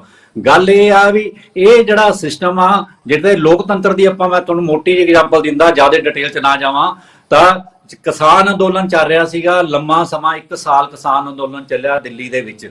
ਤੇ ਜੇਕਰ ਇਹਨਾਂ ਨੂੰ ਜਦੋਂ ਉਹਦੇ ਸਮੇਂ 1 ਸਾਲ ਦੇ ਵਿੱਚ ਕਿਸੇ ਵੀ ਸਰਕਾਰ ਤੇ ਕੋਈ ਅਸਰ ਨਹੀਂ ਹੋਇਆ ਤੇ ਇੰਨਾ ਜ਼ਿਆਦਾ ਉੱਥੇ ਕਰੋੜਾਂ ਰੁਪਇਆ ਵੀ ਖਰਚ ਹੋਇਆ, ਪਰ ਜਿਉਂ ਹੀ ਇਲੈਕਸ਼ਨਾਂ ਦਾ ਬਿਗਲ ਵੱਜਦਾ ਹੈ ਵਿਧਾਨ ਸਭਾ ਦੀਆਂ, ਤਾਂ ਜਿਹੜੇ ਕਿਸਾਨ ਆ ਆਪਣਾ ਰੋਸ ਪ੍ਰਗਟ ਕਰਨ ਦੇ ਲਈ ਉਹਨਾਂ ਸਟੇਟਾਂ ਵੱਲ ਕੂਚ ਕਰ ਜਾਂਦੇ ਆ। ਉੱਥੇ ਜਾ ਕੇ ਉਹ ਲੋਕਤੰਤਰੀ ਤਰੀਕੇ ਨਾਲ ਆਪਣੀ ਆਵਾਜ਼ ਬੁਲੰਦ ਕਰਦੇ ਆ ਤੇ ਬੰਗਾਲ ਵਰਗੀ ਸਟੇਟ ਜਿੱਥੇ ਕਿ ਬਹੁਤ ਜ਼ਿਆਦਾ ਉਸ ਸਮੇਂ ਇਹ ਲੱਗ ਰਿਹਾ ਸੀਗਾ ਵੀ ਇੱਥੇ BJP ਦੀ ਸਰਕਾਰ ਆ ਸਕਦੀ ਆ, ਪਰ ਜਦੋਂ ਕਿਸਾਨ ਖੁਦ ਪੈਂਦੇ ਆ ਤਾਂ ਸਾਰਾ ਸਿਸਟਮ ਉਲਟ ਹੋ ਜਾਂਦਾ। ਕਹਿਣ ਦਾ ਭਾਵ ਆ ਇਹ ਲੋਕਾਂ ਦੀ ਆਵਾਜ਼ ਨੂੰ ਦਬਾਉਣ ਦੇ ਤੁੱਲ ਹੋਊਗਾ। 5 ਸਾਲ ਤੋਂ ਬਾਅਦ ਜਦੋਂ ਵਿਧਾਨ ਸਭਾ ਦੀਆਂ ਇਲੈਕਸ਼ਨਾਂ ਤੇ ਲੋਕ ਸਭਾ ਦੀ ਇਲੈਕਸ਼ਨਾਂ ਹੋਣਗੀਆਂ ਤਾਂ ਟ੍ਰੇਡ ਯੂਨੀਅਨਾਂ ਤੇ ਮੁਲਾਜ਼ਮ ਤੇ ਕਿਸਾਨ ਪੱਖੀ ਲੋਕ ਕਿੱਧਰ ਜਾ ਕੇ ਪ੍ਰੋਟੈਸਟ ਕਰਨਗੇ। ਔਰ ਇਹ ਜਿਹੜੀ ਸਾਰੀ ਇਲੈਕਸ਼ਨਾਂ ਇੱਕ ਪੈਸਿਆਂ ਦੀ ਖੇਡ ਬਣ ਜੂਗੀ। ਚਾਹੀਦਾ ਤਾਂ ਇਹਦੇ 'ਚ ਇਹ ਸੀਗਾ, ਇਹ 'ਚ ਸੁਧਾਰ ਕਰਿਆ ਜਾਂਦਾ। ਅਸੀਂ ਗੱਲਾਂ ਕਰਦੇ ਹਾਂ ਅਮਰੀਕਾ ਦੇ ਸਿਸਟਮ ਦੀਆਂ ਗੱਲ ਕਰਦੇ ਹਾਂ, ਅਮਰੀਕਾ ਤਾਂ ਹਰ ਛੋਟੀ ਵੀ ਇਲੈਕਸ਼ਨ ਕੋਈ ਨਾ ਕੋਈ ਇਲੈਕਸ਼ਨ ਉੱਥੇ ਚੱਲਦੀ ਰਹਿੰਦੀ ਆ। ਸਿਰਫ ਪ੍ਰੈਜ਼ੀਡੈਂਟ ਦੀ ਇਲੈਕਸ਼ਨ ਆ ਜਿਹੜੀ ਵੱਖਰੀ, ਉਹ ਵੀ ਲੋਕਾਂ ਤੋਂ ਪੁੱਛਿਆ ਜਾਂਦਾ ਵੀ ਕਿਹੜਾ ਕੈਂਡੀਡੇਟ ਬਣਾਉਣਾ ਕਿਹੜਾ ਨਹੀਂ, ਬਾਅਦ 'ਚ ਇਲੈਕਸ਼ਨਾਂ ਹੁੰਦੀਆਂ। ਇੱਥੇ ਪੁੱਛਣਾ ਤਾਂ ਇਹ ਚਾਹੀਦਾ ਵੀ ਹਰ ਪਾਰਟੀਆਂ ਜਿਹੜੀਆਂ ਆਪਣੇ MLA ਜਾਂ MP ਜਿਹੜੇ ਡਿਕਲੇਅਰ ਕਰਦੇ ਆ ਉਹ ਲੋਕਾਂ ਤੋਂ ਪੁੱਛ ਕੇ ਬਣਾਉਣ, ਡੈਮੋਕ੍ਰੇਸੀ ਨੂੰ ਹੋਰ ਵਧਾਉਣ। ਪਰ ਇਹ ਜਿਸ ਤਰੀਕੇ ਨਾਲ ਹੁਣ ਸਿਸਟਮ ਚੱਲ ਰਿਹਾ ਇਹ ਸ਼ਰੇਆਮ ਲੱਗ ਰਿਹਾ ਵੀ ਲੋਕਾਂ ਦੀ ਆਵਾਜ਼ ਨੂੰ ਕਿਹੜਾ ਇਹ ਖਾਸ ਤੌਰ ਤੇ ਜਿਹੜਾ ਘੱਟ ਗਿਣਤੀਆਂ ਦੇ ਲਈ, ਸਟੇਟਾਂ ਦੇ ਲਈ, ਰੀਜਨਲ ਪਾਰਟੀਆਂ ਦੇ ਲਈ ਬਹੁਤ ਖਤਰਨਾਕ ਆ, ਕਿਉਂਕਿ ਲੋਕ ਅਜੇ ਇੰਨੇ ਅਵੇਅਰ ਨਹੀਂ ਹੈ ਵੀ ਉਹ ਸਟੇਟ ਦੇ ਮੁੱਦਿਆਂ ਨੂੰ ਤੇ ਦੂਜੇ ਮੁੱਦਿਆਂ ਨੂੰ ਵੱਖਰੇ ਰਹਿ ਕੇ ਜਾਂ ਸ਼ਖਸੀਅਤਾਂ ਦੇ ਅਨੁਸਾਰ ਵੋਟ ਪਾਣ। ਇਹ ਕਿਉਂਕਿ ਸਟੇਟ ਦੇ ਜਿਹੜੇ ਮੁੱਦਿਆਂ ਖਾਸ, ਜਿਵੇਂ ਪੰਜਾਬ ਦੀ ਗੱਲ ਕਰੀਏ, ਪੰਜਾਬ ਦੇ ਮੁੱਦੇ ਵੱਖਰੇ ਆ, ਤਾਮਿਲਨਾਡੂ ਦੇ ਵੱਖਰੇ ਆ, ਬੰਗਾਲ ਦੇ ਵੱਖਰੇ ਆ, ਮਹਾਰਾਸ਼ਟਰ ਦੇ ਵੱਖਰੇ ਆ, ਤੇ ਵੈਸੇ ਹੀ ਇਹ ਬਹੁਤ ਪਛਾਈ, ਬਹੁਤ ਕੌਮੀ, ਬਹੁਤ ਧਰਮੀ ਮੁਲਕ ਆ। ਤੇ ਇੱਥੇ ਕਦੇ ਵੀ ਇਹ ਜਿਹੜਾ ਸਿਸਟਮ ਲਾਗੂ ਕਰਨਾ ਇਹ ਤਾਨਾਸ਼ਾਹੀ ਨੂੰ ਵਧਾਉਣ ਵੱਲ ਇੱਕ ਕਦਮ ਹੋਊਗਾ। ਤੇ ਇੱਥੇ ਚਾਹੀਦਾ ਤਾਂ ਇਹ ਸੀਗਾ ਵੀ ਜਿਸ ਹਿਸਾਬ ਦੇ ਨਾਲ ਜਦੋਂ ਲੋਕ MLA ਬਣ ਜਾਂਦੇ ਆ, MP ਬਣ ਜਾਂਦੇ ਆ, ਇੱਥੇ ਸੁਧਾਰ ਕਰਨਾ ਚਾਹੀਦਾ ਸੀਗਾ ਸਵਿਟਜ਼ਰਲੈਂਡ ਵਾਂਗੂ, ਜਿੱਥੇ ਵੋਟ ਟੂ ਰੀਕਾਲ ਆ, ਤੇ ਨਿਊਜ਼ੀਲੈਂਡ ਵਾਂਗੂ ਜਿੱਥੇ ਰੈਫਰੈਂਡਮ ਦਾ ਵੀ ਹੈਗਾ, ਲੋਕਾਂ ਨੂੰ ਪੁੱਛਿਆ ਜਾਂਦਾ ਵੀ ਇਸ ਮੁੱਦੇ ਤੇ ਤੁਹਾਡੀ ਕੀ ਰਾਏ ਆ। ਤਾਂ ਇੱਥੇ ਲੋਕਾਂ ਨੂੰ ਕਿਹਨੇ ਪੁੱਛਣਾ ਫਿਰ? ਜੇ ਕਿਸੇ ਵੀ ਗੱਲ ਤੇ ਜੇ ਸਪੋਜ਼ ਕਰੋ ਪੰਜਾਬ ਦੇ ਵਿੱਚ ਸਪੋਜ਼ BJP ਦੀ ਸਰਕਾਰ ਆ ਜਾਂ ਕਾਂਗਰਸ ਦੀ ਸਰਕਾਰ ਆ, ਜੇ ਲੋਕ ਇੱਥੇ ਤੰਗ ਆ ਤਾਂ ਜਦੋਂ ਦੂਜੀਆਂ ਸਟੇਟਾਂ ਦੇ ਵਿੱਚ ਇਲੈਕਸ਼ਨਾਂ ਨੇ ਲੋਕ ਜਾ ਕੇ ਉੱਥੇ ਵਿਦਰੋਹ ਕਰ ਸਕਦੇ ਆ, ਲੋਕ ਆਪਣਾ ਰੋਸ ਪ੍ਰਗਟ ਕਰ ਸਕਦੇ ਆ। ਪਰ ਇੱਥੇ ਜਿੱਥੇ ਪਹਿਲਾਂ ਹੀ ਜਿਹੜਾ ਕੇਂਦਰ ਬਹੁਤ ਜ਼ਿਆਦਾ ਮਜ਼ਬੂਤ ਆ ਤੇ ਜਿਹੜੇ ਸਟੇਟ ਦੇ ਜਿਹੜੇ ਹੱਕ ਘਟਦੇ ਜਾ ਰਿਹਾ ਇਹਨਾਂ ਨੂੰ ਹੋਰ ਦਬਾਇਆ ਜਾਊਗਾ। ਤੇ ਮੈਂ ਇਹ ਸੋਚ ਰਿਹਾ ਵੀ ਇਹ ਸਿਰਫ ਇਸ ਕਰਕੇ ਵੀ ਕੀਤਾ ਜਾ ਰਿਹਾ ਹੈ, ਇਹਨਾਂ ਨੇ ਬਿਲਕੁਲ ਇਲੈਕਸ਼ਨਾਂ ਦੇ ਨੇੜੇ ਜਾ ਕੀਤਾ ਜਿੱਥੇ 5 ਸਟੇਟਾਂ ਦੀ ਇਲੈਕਸ਼ਨ ਹੋ ਰਹੀਆਂ। 5 ਸਟੇਟਾਂ ਦੀ ਇਲੈਕਸ਼ਨਾਂ ਨੂੰ ਮੁੱਖ ਰੱਖ ਕੇ ਲੋਕਾਂ ਦੀ ਆਵਾਜ਼ ਦਿਵਾਉਣ ਦੇ ਲਈ ਵੀ ਇਸ ਤਰੀਕੇ ਨਾਲ ਜੇ ਸਟੇਟਾਂ ਦੀਆਂ ਇਲੈਕਸ਼ਨਾਂ ਦੇ ਵਿੱਚ ਸਾਡਾ ਜਿਹੜਾ ਪਾਸਾ ਪਲਟ ਗਿਆ ਕਿ ਜਿਹੜੀਆਂ ਵਿਰੋਧੀ ਪਾਰਟੀਆਂ ਅੱਗੇ ਆ ਗਈਆਂ ਤਾਂ ਸਾਨੂੰ ਜਿਹੜੀਆਂ ਲੋਕ ਸਭਾ ਦੀਆਂ ਇਲੈਕਸ਼ਨਾਂ 'ਚ ਕਿਤੇ ਨੁਕਸਾਨ ਨਾ ਹੋ ਜਾਵੇ, ਉਸ ਤਰ੍ਹਾਂ ਕਰਕੇ ਇਹਨਾਂ ਨੇ ਜਿਹੜਾ ਇਹ ਕਮੇਟੀ ਬਣਾਈ ਆ ਤੇ ਨਾਲ ਦੀ ਨਾਲ ਸੰਸਦ ਚੱਲਦੇ ਆ, ਬਾਕੀ ਸੁਧਾਰ ਪਿੱਛੇ ਰਹਿ ਗਏ। ਪਾਵਰਫੁਲੀ ਬਹੁਤ ਦੇ ਜਿਹੜੇ ਬਹੁਤ ਬਲੀ ਲੋਕ ਆ, ਜਿਹੜੇ ਪੈਸੇ ਵਾਲੇ ਲੋਕ ਆ, ਇਸ ਸਿਸਟਮ ਦੇ ਵਿੱਚ ਉਹੀ ਅੱਗੇ ਆਣਗੇ, ਦੂਜੇ ਨਹੀਂ ਆਣਗੇ। 5 ਸਾਲ ਡੈਮੋਕ੍ਰੇਸੀ ਦਾ ਕਿਸੇ ਨੇ ਨਹੀਂ ਪੁੱਛਣਾ। ਲੋਕਾਂ ਦੀ ਆਵਾਜ਼ ਜਿਹੜੇ ਹੁਣ ਧਰਨੇ ਮੁਜ਼ਾਹਰੇ ਕਰਕੇ ਲੋਕ ਆਪਣਾ ਸਰਕਾਰਾਂ ਮੂਹਰੇ ਪ੍ਰੋਟੈਸਟ ਕਰਦੇ ਆ, ਉਹ ਸਦਾ ਲਈ ਖਤਮ ਹੋ ਜਾਣਗੇ। ਤੇ ਮੇਰੇ ਹਿਸਾਬ ਦੇ ਵਿੱਚ ਇਹ ਭਾਰਤ ਦੇ ਲੋਕਤੰਤਰ ਦੀ ਇੱਕ ਬਹੁਤ ਖਤਰੇ ਦੀ ਘੰਟੀ ਆ। ਇਹ ਤਾਨਾਸ਼ਾਹੀ ਸਿਸਟਮ ਨੂੰ ਨਿਜਾਮ ਦੇਣ ਵੱਲ ਵੱਧ ਰਿਹਾ। ਇਸ ਤੋਂ ਬਾਅਦ ਅੱਗੇ ਖਤਮ ਹੋਰ ਵਧਿਆ ਜਾਊਗਾ। ਸਾਹਿਬ ਆਪਾਂ ਚੰਨੀ ਸਾਹਿਬ ਕੋਲ ਪੁੱਛ ਲੈਂਦੇ ਆ, ਇਹਨਾਂ ਦੀ ਸਰਕਾਰ ਕੇਂਦਰ ਦੇ ਵਿੱਚ ਮੌਜੂਦ ਹੈ, ਉਸੇ ਸਰਕਾਰ ਵੱਲੋਂ ਇਹ ਬਿੱਲ ਕੀਤੀ ਜਾ ਰਹੀ ਹੈ। ਚੰਨੀ ਸਾਹਿਬ, ਤੁਸੀਂ ਸੁਣਿਆ ਕਿ ਲੋੜ ਤਾਂ ਹਿੰਦੁਸਤਾਨ ਦੇ ਵਿੱਚ ਲੋਕਤੰਤਰ ਨੂੰ ਵਧਾਉਣ ਦੀ, ਇਹਨੂੰ ਹੋਰ ਲਚਕੀਲਾ ਬਣਾਉਣ ਦੀ ਸੀਗੀ, ਪਰ ਜੇਕਰ ਮੌਜੂਦਾ ਸਰਕਾਰ ਵੱਲੋਂ ਜੋ ਸੋਚਿਆ ਜਾ ਰਿਹਾ ਹੈ, ਜਿਸ ਤਰੀਕੇ ਨਾਲ ਇਹ ਕਿਹਾ ਜਾ ਰਿਹਾ ਕਿ ਇੱਕ ਨੇਸ਼ਨ ਇੱਕ ਜਿਹੜਾ ਹੈਗਾ ਚੋਣ ਕਰਾਉਣ ਦੀ ਜਿਹੜੀ ਤਿਆਰੀ ਕੀਤੀ ਜਾ ਰਹੀ ਹੈ, ਪਹਿਲਾਂ ਵੀ ਚੱਲਦੀ ਸੀਗੀ ਪਰ ਇਹ ਸਫਲ ਨਹੀਂ ਹੋਈ ਹੈਗੀ, ਤੇ ਇਸ ਦਾ ਮਕਸਦ ਕੀ ਹੈ? ਦੇਖੋ, ਜਿਹੜੀ ਇੱਕ ਚੋਣ ਇੱਕ ਨੇਸ਼ਨ ਵਾਲੀ ਗੱਲ ਹੈ, ਇਹ ਪਹਿਲੇ ਦਿਨ ਤੋਂ ਜਦੋਂ ਹਿੰਦੁਸਤਾਨ ਆਜ਼ਾਦ ਹੋਇਆ, ਤੁਸੀਂ ਵੀ ਦੱਸਿਆ, ਪਹਿਲੀਆਂ 4 ਚੋਣਾਂ ਇਸੇ ਸਿਸਟਮ ਨਾਲ ਹੋਈਆਂ, ਵਿਧਾਨ ਸਭਾ ਦੇ ਪੰਜਾਬ ਦੀ, ਵਿਧਾਨ ਸਭਾ ਤੇ ਲੋਕ ਸਭਾ ਦੀਆਂ। ਉਦੋਂ ਵੀ ਲੋਕ ਉਦੋਂ ਹੀ ਇੰਨੇ ਸਿਆਣੇ ਸੀ। ਅੱਜ ਤਾਂ ਹੁਣ ਲੋਕ ਕਿੰਨੇ ਕੁ ਜਾਗਰੂਕ ਹੋ ਗਏ, ਇਹ ਤਾਂ ਸਾਰਿਆਂ ਨੂੰ ਪਤਾ ਹੈ। ਸੋਸ਼ਲ ਮੀਡੀਆ ਆ ਗਿਆ, ਹਰ ਬੰਦਾ ਸੋਸ਼ਲ ਮੀਡੀਆ ਤੇ ਹੈ, ਹਰ ਬੰਦੇ ਨੂੰ ਨੌਲੇਜ ਹੈ, ਚਾਹੇ ਉਹ ਅਨਪੜ੍ਹ ਹੈ ਚਾਹੇ ਉਹ ਪੜ੍ਹਿਆ ਲਿਖਿਆ। ਤੇ ਜਦੋਂ 4 ਚੋਣਾਂ ਸੀ ਉਦੋਂ ਲੋਕਤੰਤਰ ਨੂੰ, ਉਸ ਤੋਂ ਬਾਅਦ ਲੋਕਤੰਤਰ ਘਟਿਆ ਤਾਂ ਹੀ ਲੋਕਤੰਤਰ ਵਧਿਆ। ਇਹ 4 ਚੋਣਾਂ ਪੁਰਾਣੇ ਟਾਈਮ 'ਚ ਲੋਕ ਮਸਲਿਆਂ ਨੂੰ ਸਮਝ ਸਕਦੇ ਸੀ ਵੀ ਸਟੇਟ ਦਾ ਮਸਲਾ ਕੀ ਹੈ ਤੇ ਸੈਂਟਰ ਦਾ ਮਸਲਾ ਕੀ ਹੈ। ਤੇ ਉਦੋਂ ਮੈਂ ਛੋਟਾ ਸੀ, ਮੈਨੂੰ ਉਦੋਂ ਦਾ ਵੀ ਪਤਾ ਹੈ ਕਿ ਉਦੋਂ ਜਿਹੜੇ ਇੱਕ ਘਰ 'ਚ ਕੋਈ ਲੋਕ ਲੋਕ ਸਭਾ ਦੇ ਵੋਟ ਕਿਸੇ ਪਾਰਟੀ ਨੂੰ ਪਾਉਂਦੇ ਸੀ ਤੇ ਵਿਧਾਨ ਸਭਾ ਦੀ ਵੋਟ ਦੂਜੀ ਪਾਰਟੀ ਨੂੰ ਪਾਉਂਦੇ ਸੀ। ਇਹ ਮੇਰੇ ਬਚਪਨ ਤੋਂ ਮੈਨੂੰ ਪਤਾ ਹੈ, ਇਹ ਅੱਜ ਤੋਂ 50-60 ਸਾਲ ਪਹਿਲਾਂ ਦੀ ਗੱਲ। ਰਹੀ ਗੱਲ ਤਾਨਾਸ਼ਾਹੀ ਕਿਵੇਂ ਹੋ ਜਾਊਗੀ? ਚੋਣ ਤਾਂ ਉਸੇ ਤਰ੍ਹਾਂ ਹੋਣੀ ਹੈ, ਉਸੇ ਤਰ੍ਹਾਂ ਕੈਂਡੀਡੇਟ ਖੜਨੇ ਆ, ਉਹ 'ਚ ਕੋਈ ਫਰਕ ਨਹੀਂ ਪੈਣਾ। ਤਾਨਾਸ਼ਾਹੀ ਕੋਈ ਮਤਲਬ ਨਹੀਂ ਇਹਦੇ ਨਾਲ। ਦੇਖੋ, ਜਦੋਂ ਵੀ ਜਿਵੇਂ ਅਲੱਗ-ਅਲੱਗ ਚੋਣਾਂ ਹੁੰਦੀਆਂ ਨੇ ਤਾਂ ਡਿਵੈਲਪਮੈਂਟ ਜਿਹੜੀ ਹੈ ਉਹ ਤੇ ਬਹੁਤ ਵੱਡਾ ਅਸਰ ਪੈਂਦਾ ਹੈ। ਜਦੋਂ ਵੀ ਇੱਕ ਜਗ੍ਹਾ ਜ਼ਿਲ੍ਹੇ 'ਚ ਇੱਕ ਜਗ੍ਹਾ ਚੋਣ ਹੁੰਦੀ ਹੈ, ਪੂਰੇ ਜ਼ਿਲ੍ਹੇ 'ਚ ਲਾਗੂ ਹੋਣ ਦਾ ਕੋਡ, ਕੋਈ ਡਿਵੈਲਪਮੈਂਟ ਨਹੀਂ ਹੁੰਦੀ, ਕੋਈ ਟਰਾਂਸਫਰ ਨਹੀਂ ਹੁੰਦੀ, ਕੋਈ ਐਡਮਿਨਿਸਟ੍ਰੇਸ਼ਨ ਦਾ ਕੰਮ ਨਹੀਂ ਹੋ ਸਕਦਾ, ਸਾਰਾ ਕੁਝ ਸਟੈਂਡ ਸਟਿਲ ਹੋ ਜਾਂਦਾ। ਸਾਰੇ ਹਿੰਦੁਸਤਾਨ 'ਚ ਰੋਜ਼ ਕਿਤੇ ਨਾ ਕਿਤੇ ਇਲੈਕਸ਼ਨ ਹੁੰਦੀ ਹੈ, ਉਹ ਏਰੀਆ 'ਚ ਜਿਹੜੀ ਹੈ ਡਿਵੈਲਪਮੈਂਟ ਹੈ ਉਹ ਰੁਕ ਜਾਂਦੀ ਹੈ। ਤੇ ਜਿਹੜੀ ਖਰਚਾ ਹੈ ਫੋਰਸਿਸ ਨੂੰ, ਹਰ ਇਲੈਕਸ਼ਨ 'ਚ ਫੋਰਸਿਸ ਨੂੰ ਭੇਜਣਾ ਪੈਂਦਾ ਹੈ ਤੇ ਉਹਨਾਂ ਦਾ ਜਿਹੜਾ ਖਰਚਾ ਆਉਂਦਾ ਹੈ ਉਹ ਸਾਰਿਆਂ ਨੂੰ ਪਤਾ ਹੈ। ਤੇ ਇਸ ਲਈ ਨਾ ਤਾਂ ਇਹ ਤਾਨਾਸ਼ਾਹੀ ਵੱਲ ਕੋਈ ਕਦਮ ਹੈ। ਇਹ ਜਿਹੜੀ ਇਹ ਗੱਲ ਕਹਿੰਦੇ ਕਾਮਯਾਬ ਕਿਵੇਂ ਹੋਊਗੀ, ਜਦੋਂ ਪਹਿਲਾਂ ਕਾਮਯਾਬ ਰਹੀ ਤੇ ਹੁਣ ਵੀ ਜੇ ਕੋਈ ਵਿਧਾਨ ਸਭਾ ਟੁੱਟਦੀ ਹੈ ਤਾਂ ਵਿਧਾਨ ਸਭਾ ਦੀ ਇਲੈਕਸ਼ਨ ਹੋ ਸਕਦੀ ਉਨੇ ਸਮੇਂ ਲਈ, ਜ਼ਰੂਰੀ ਨਹੀਂ ਅੱਗੋਂ 5 ਸਾਲ ਅੱਗੋਂ 5 ਸਾਲ ਹੀ ਹੋਵੇ। ਅੱਗੇ ਸੀ ਵੀ 5 ਸਾਲ ਜਿਹੜੀ ਇਲੈਕਸ਼ਨ ਹੈ ਉਹ ਜੇ 2 ਸਾਲ ਪਹਿਲਾਂ ਕੋਈ ਟੁੱਟਦੀ, ਵੈਸੇ ਤਾਂ ਹੁਣ ਤੁਸੀਂ ਦੇਖੋ ਕਿੰਨੀ ਦੇਰ ਹੋ ਗਈ ਕੋਈ ਵਿਧਾਨ ਸਭਾ ਟੁੱਟੀ ਨਹੀਂ ਹੈਗੀ ਪੰਜਾਬ 'ਚ। ਕੋਈ ਵਿਧਾਨ ਸਭਾ ਤੋੜੀ ਨਹੀਂ ਗਈ, ਕੋਈ ਦੁਬਾਰਾ ਇਲੈਕਸ਼ਨ ਕਰਾਉਣੀ ਪਵੇ। ਜੇ ਕਿਤੇ ਬਾਈ ਚਾਂਸ ਕਿਤੇ ਹੁੰਦਾ ਵੀ ਹੈ ਤਾਂ ਰਹਿੰਦੇ ਟਾਈਮ ਲਈ ਉਹ ਇਲੈਕਸ਼ਨ ਹੋ ਸਕਦੀ ਹੈ। ਤੇ ਜਿਹੜੀ ਸੈਂਟਰ ਪੂਰੀ ਇਲੈਕਸ਼ਨ ਹੈ ਉਹ ਸਾਰੀ ਵਿਧਾਨ ਸਭਾ ਤੇ ਲੋਕ ਸਭਾ ਦੀਆਂ ਸਾਰੀਆਂ ਇਕੱਠੀਆਂ ਹੋ ਸਕਦੀਆਂ। ਇਹ 'ਚ ਕੋਈ ਵੱਡੇ ਝੰਜਟ ਵਾਲੀ ਗੱਲ ਨਹੀਂ। ਇਹ ਡਿਵੈਲਪਮੈਂਟ ਲਈ ਇੱਕ ਬਹੁਤ ਵੱਡਾ ਚੰਨੀ ਸਾਹਿਬ, ਸਵਾਲ ਇਹ ਹੈ ਕਿ ਇੱਕ ਵਿਧਾਨ ਸਭਾ 5 ਸਾਲ ਚੱਲ ਰਹੀ ਹੈ, 3 ਸਾਲ ਬਾਅਦ ਉਹ ਟੁੱਟ ਜਾਂਦੀ ਹੈ, ਫਿਰ 2 ਸਾਲ ਵਾਸਤੇ ਉਹ ਚੋਣ ਕਰਾਉਣੀ ਪਊਗੀ, ਫਿਰ ਉਸ ਤੋਂ ਬਾਅਦ ਫਿਰ 5 ਸਾਲ ਦੀ ਚੋਣ ਕਰਾਉਣੀ ਪੈਣੀ ਹੈ। ਇੱਥੇ ਸਾਰਾ ਸਟੇਟ ਕਿੰਨੀ, ਮੈਂ ਤੁਹਾਨੂੰ ਪਹਿਲਾਂ ਹੀ ਗੱਲ ਕਲੀਅਰ ਕੀਤੀ ਹੈ ਵੀ ਤੁਸੀਂ ਦੇਖੋ ਵੀ ਕਿੰਨੀਆਂ ਕੁ ਵਿਧਾਨ ਸਭਾ ਤੋੜੀਆਂ ਗਈਆਂ ਨੇ। ਤੁਸੀਂ ਇਹਨਾਂ ਪਿਛਲੇ ਦਿਨਾਂ 'ਚ ਦੇਖੋ ਕੋਈ ਵਿਧਾਨ ਸਭਾ ਨਹੀਂ ਤੋੜੀ ਗਈ, ਕੋਈ ਇਲੈਕਸ਼ਨ ਜਿਹੜੀਆਂ 5 ਸਾਲ ਬਾਅਦ ਹੀ ਹੋਈਆਂ ਨੇ। ਜੇ ਕਿਤੇ ਇੱਕ ਅੱਧੀ ਹੋ ਜਾਊ ਤਾਂ ਕੋਈ ਫਰਕ ਨਹੀਂ ਪੈਣ ਲੱਗਿਆ। ਵੈਸੇ ਤਾਂ ਇਹ 356 ਲਾਗੂ ਕਰਨੀ ਨਹੀਂ ਚਾਹੀਦੀ। ਇਹ ਕਾਂਗਰਸ ਸਰਕਾਰ ਸੀਗੀ ਉਦੋਂ ਜਾਣਬੁੱਝ ਕੇ ਤੋੜਦੀਆਂ ਸੀ।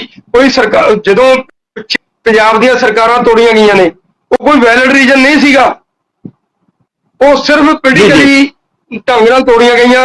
ਚਾਹੇ ਉਹ 67 ਦੀ ਸੀ, ਚਾਹੇ ਉਹ 80 ਦੀ ਸੀ, ਚਾਹੇ ਉਹ 87 ਦੀ ਸੀ, ਸਾਰੀਆਂ ਜਿੰਨੀਆਂ ਵਿਧਾਨ ਸਭਾ ਪੰਜਾਬ ਦੀਆਂ ਤੋੜੀਆਂ ਗਈਆਂ ਉਹ ਪੋਲੀਟੀਕਲੀ ਕਾਂਗਰਸ ਸਰਕਾਰ ਨੇ ਤੋੜੀਆਂ।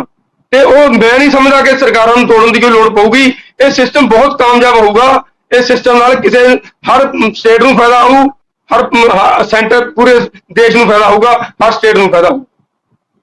ਠੀਕ ਹੈ, ਚੰਨੀ ਸਾਹਿਬ ਇਹ ਕਹਿ ਰਹੇ ਨੇ ਕਿ ਜੇਕਰ ਇਹ ਫਾਰਮੂਲਾ ਲਾਗੂ ਹੋ ਜਾਂਦਾ ਹੈ, ਸਰਕਾਰ ਵੱਲੋਂ ਜਿਹੜਾ ਇਹ ਬਿੱਲ ਲੈ ਕੇ ਆਉਂਦਾ ਹੈ ਇਹ ਪਾਸ ਹੋ ਜਾਂਦਾ ਹੈ, ਤੇ ਸਰਕਾਰ ਨੇ ਤਾਂ ਵੈਸੇ ਵਿਰੋਧੀ ਧਿਰ ਦੇ ਲੀਡਰਾਂ ਨੂੰ ਵੀ ਇਹਦੇ ਵਿੱਚ ਸ਼ਾਮਲ ਕੀਤਾ ਕਮੇਟੀ ਦੇ ਵਿੱਚ, ਪਰ ਜਿਸ ਤਰੀਕਾ ਕਾਂਗਰਸ ਦੇ ਉਮੀਦਵਾਰ ਜਿਹੜਾ ਮੈਂਬਰ ਆ ਉਸਨੇ ਉਸ ਕਮੇਟੀ ਵਿੱਚ ਸ਼ਾਮਲ ਹੋਣ ਤੋਂ ਨਾ ਕਰ ਦਿੱਤੀ ਹੈ।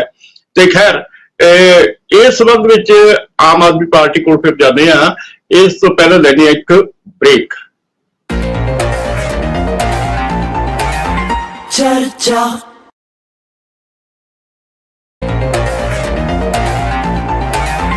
चर्चा। ब्रेक के बाद फिर हाजिर हो गया।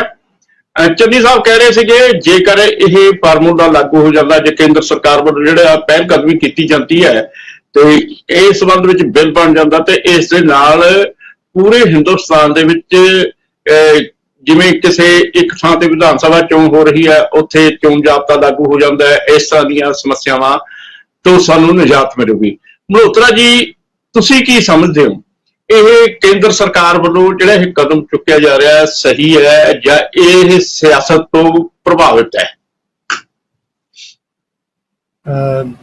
ਦਰਸ਼ਨ ਜੀ, ਚੰਨੀ ਸਾਹਿਬ ਜਿਹੜੀ ਗੱਲਾਂ ਕਰ ਰਹੇ ਸੀ ਕਿ ਡਿਵੈਲਪਮੈਂਟ ਜਿਹੜੀ ਹੈ ਅਨਇੰਟਰਪਟਡ ਹੋਏਗੀ, ਪਿਛਲੇ 9 ਸਾਲਾਂ ਦੇ ਦੌਰਾਨ ਆਪਾਂ ਦੇਖਿਆ ਜਿਹੜੀ ਪਰਮਾਣੂ ਸ਼ਿਮਲਾ ਹਾਈਵੇ ਬਣੀ ਹੈ ਉਹ ਕੀ ਹਾਲ ਹੋਇਆ ਉਹਦਾ, ਜਾਂ ਚੰਡੀਗੜ੍ਹ ਮਨਾਲੀ ਹਾਈਵੇ ਬਣੀ ਹੈ ਕੀ ਹਾਲ ਹੋਇਆ ਉਹਦਾ, ਜਾਂ ਜਿਹੜੀਆਂ ਇਹਨਾਂ ਨੇ ਸੁਪਰ ਹਾਈਵੇਜ਼ ਬਣਾਈਆਂ ਉਹਨਾਂ ਦਾ ਕੀ ਹਾਲ ਹੋਇਆ।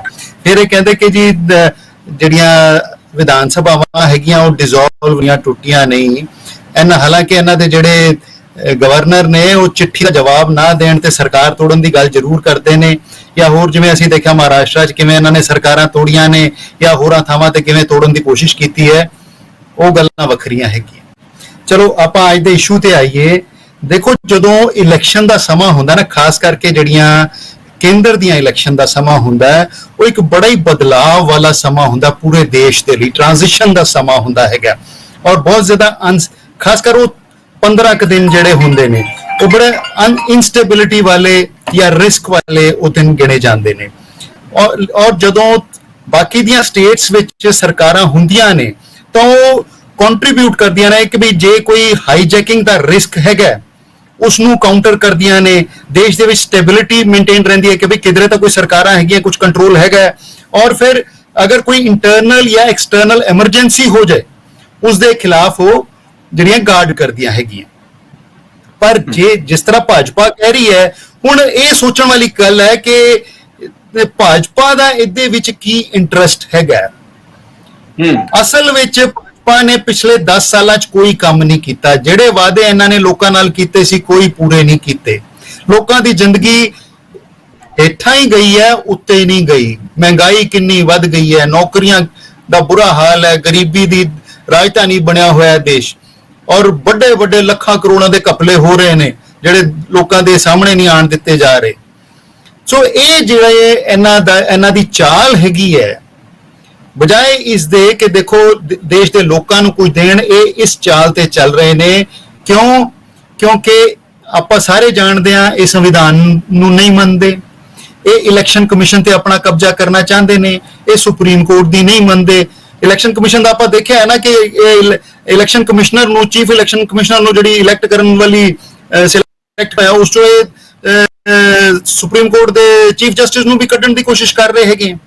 ਸੋ ਇਹਨਾਂ ਦੀ ਕੋਸ਼ਿਸ਼ ਇਹ ਹੈਗੀ ਹੈ ਕਿ ਕਿਸੇ ਤਰੀਕੇ ਨਾਲ ਜੇ ਸਾਰੇ ਦੇਸ਼ ਵਿੱਚ ਇੱਕ ਟਾਈਮ ਤੇ ਇਲੈਕਸ਼ਨ ਹੋਏ ਤਾਂ ਇਹਨਾਂ ਕੋਲ ਪੈਸਾ ਬਹੁਤ ਹੈਗਾ, ਬਹੁਤ ਸਰਕਾਰੀ ਅਫਸਰਾਂ ਤੇ ਵਿਭਾਗਾਂ ਤੇ ਪ੍ਰਭਾਵ ਇਹਨਾਂ ਦਾ ਬਹੁਤ ਜ਼ਿਆਦਾ ਹੈਗਾ। ਸੋ ਇੱਕੋ ਝਟਕੇ ਵਿੱਚ ਈਵੀਐਮਸ ਵਗੈਰਾ ਨੂੰ ਮੈਨੂਪੂਲੇਟ ਕਰਕੇ ਇਹ ਸਾਰੇ ਦੇਸ਼ ਦੇ ਉੱਤੇ ਕਬਜ਼ਾ ਕਰਨਾ ਚਾਹੁੰਦੇ ਨੇ। ਉਹਦੇ ਨਾਲ ਦੇਸ਼ ਤੇ ਕਬਜ਼ਾ ਕਰਕੇ ਸਾਰਾ ਵਿਪਕਸ਼ ਖਤਮ ਕਰਨਾ ਚਾਹੁੰਦੇ ਨੇ, ਸੰਵਿਧਾਨ ਨੂੰ ਇਹ ਸਸਪੈਂਡ ਕਰਨਾ ਚਾਹੁੰਦੇ ਨੇ, ਮੋਦੀ ਸਾਹਿਬ ਨੂੰ ਹਮੇਸ਼ਾ ਦੇ ਲਈ ਦੇਸ਼ ਦਾ ਮੁਖੀਆ ਐਲਾਨਣਾ ਚਾਹੁੰਦੇ ਨੇ, ਔਰ ਜਿਹੜਾ ਇਹਨਾਂ ਜਨਤਾ ਨੂੰ ਆਪਣਾ ਗੁਲਾਮ ਕਰਨਾ ਚਾਹੁੰਦੇ ਨੇ, ਔਰ ਪੂੰਜੀਪਤੀਆਂ ਦਾ ਰਾਜ ਕਰਨਾ ਚਾਹੁੰਦੇ ਨੇ। ਇਹ ਸਾਰੀ ਜਿਹੜੀ ਪਲੈਨਿੰਗ ਹੈ ਉਹਦੇ ਪਿੱਛੇ ਮਕਸਦ ਇਹ ਹੈਗਾ। ਔਰ ਤੁਸੀਂ ਦੇਖੋ, ਇਹਨਾਂ ਨੂੰ ਪੁੱਛੋ ਕਿ ਭਾਈ ਤੁਸੀਂ ਜਿਹੜੇ ਦੇਸ਼ ਦੇ ਲੋਕਾਂ ਦੀਆਂ ਜ਼ਰੂਰਤਾਂ ਹੈਗੀਆਂ, ਬਿਜਲੀ, ਪਾਣੀ, ਸਿਹਤ, ਸਿੱਖਿਆ, ਰੋਜ਼ਗਾਰ, ਪੈਨਸ਼ਨਾਂ, 올ਡ ਪੈਨਸ਼ਨ ਸਕੀਮ, ਮਹਿੰਗਾਈ ਨੂੰ ਖਤਮ ਕਰਨਾ, ਔਰ ਨਾਲ ਜਿਹੜੇ ਤੁਸੀਂ ਵਾਅਦੇ ਕੀਤੇ ਸੀ 15-15 ਲੱਖ ਰੁਪਏ, 2 ਕਰੋੜ ਨੌਕਰੀਆਂ, ਕਿਸਾਨਾਂ ਦੀ ਇਨਕਮ ਦੁੱਗਣੀ ਕਰਨੀ, MSP ਤੇ ਇਹ ਤੇ ਉਹ, ਉਹਦੇ ਬਾਰੇ ਤੁਸੀਂ ਗੱਲ ਹੀ ਨਹੀਂ ਕਰਦੇ। ਇੱਕ ਆਮ ਬੰਦੇ ਵਨ ਨੇਸ਼ਨ ਵਨ ਇਲੈਕਸ਼ਨ ਨਾਲ ਕੀ ਫਾਇਦਾ ਹੋਏਗਾ?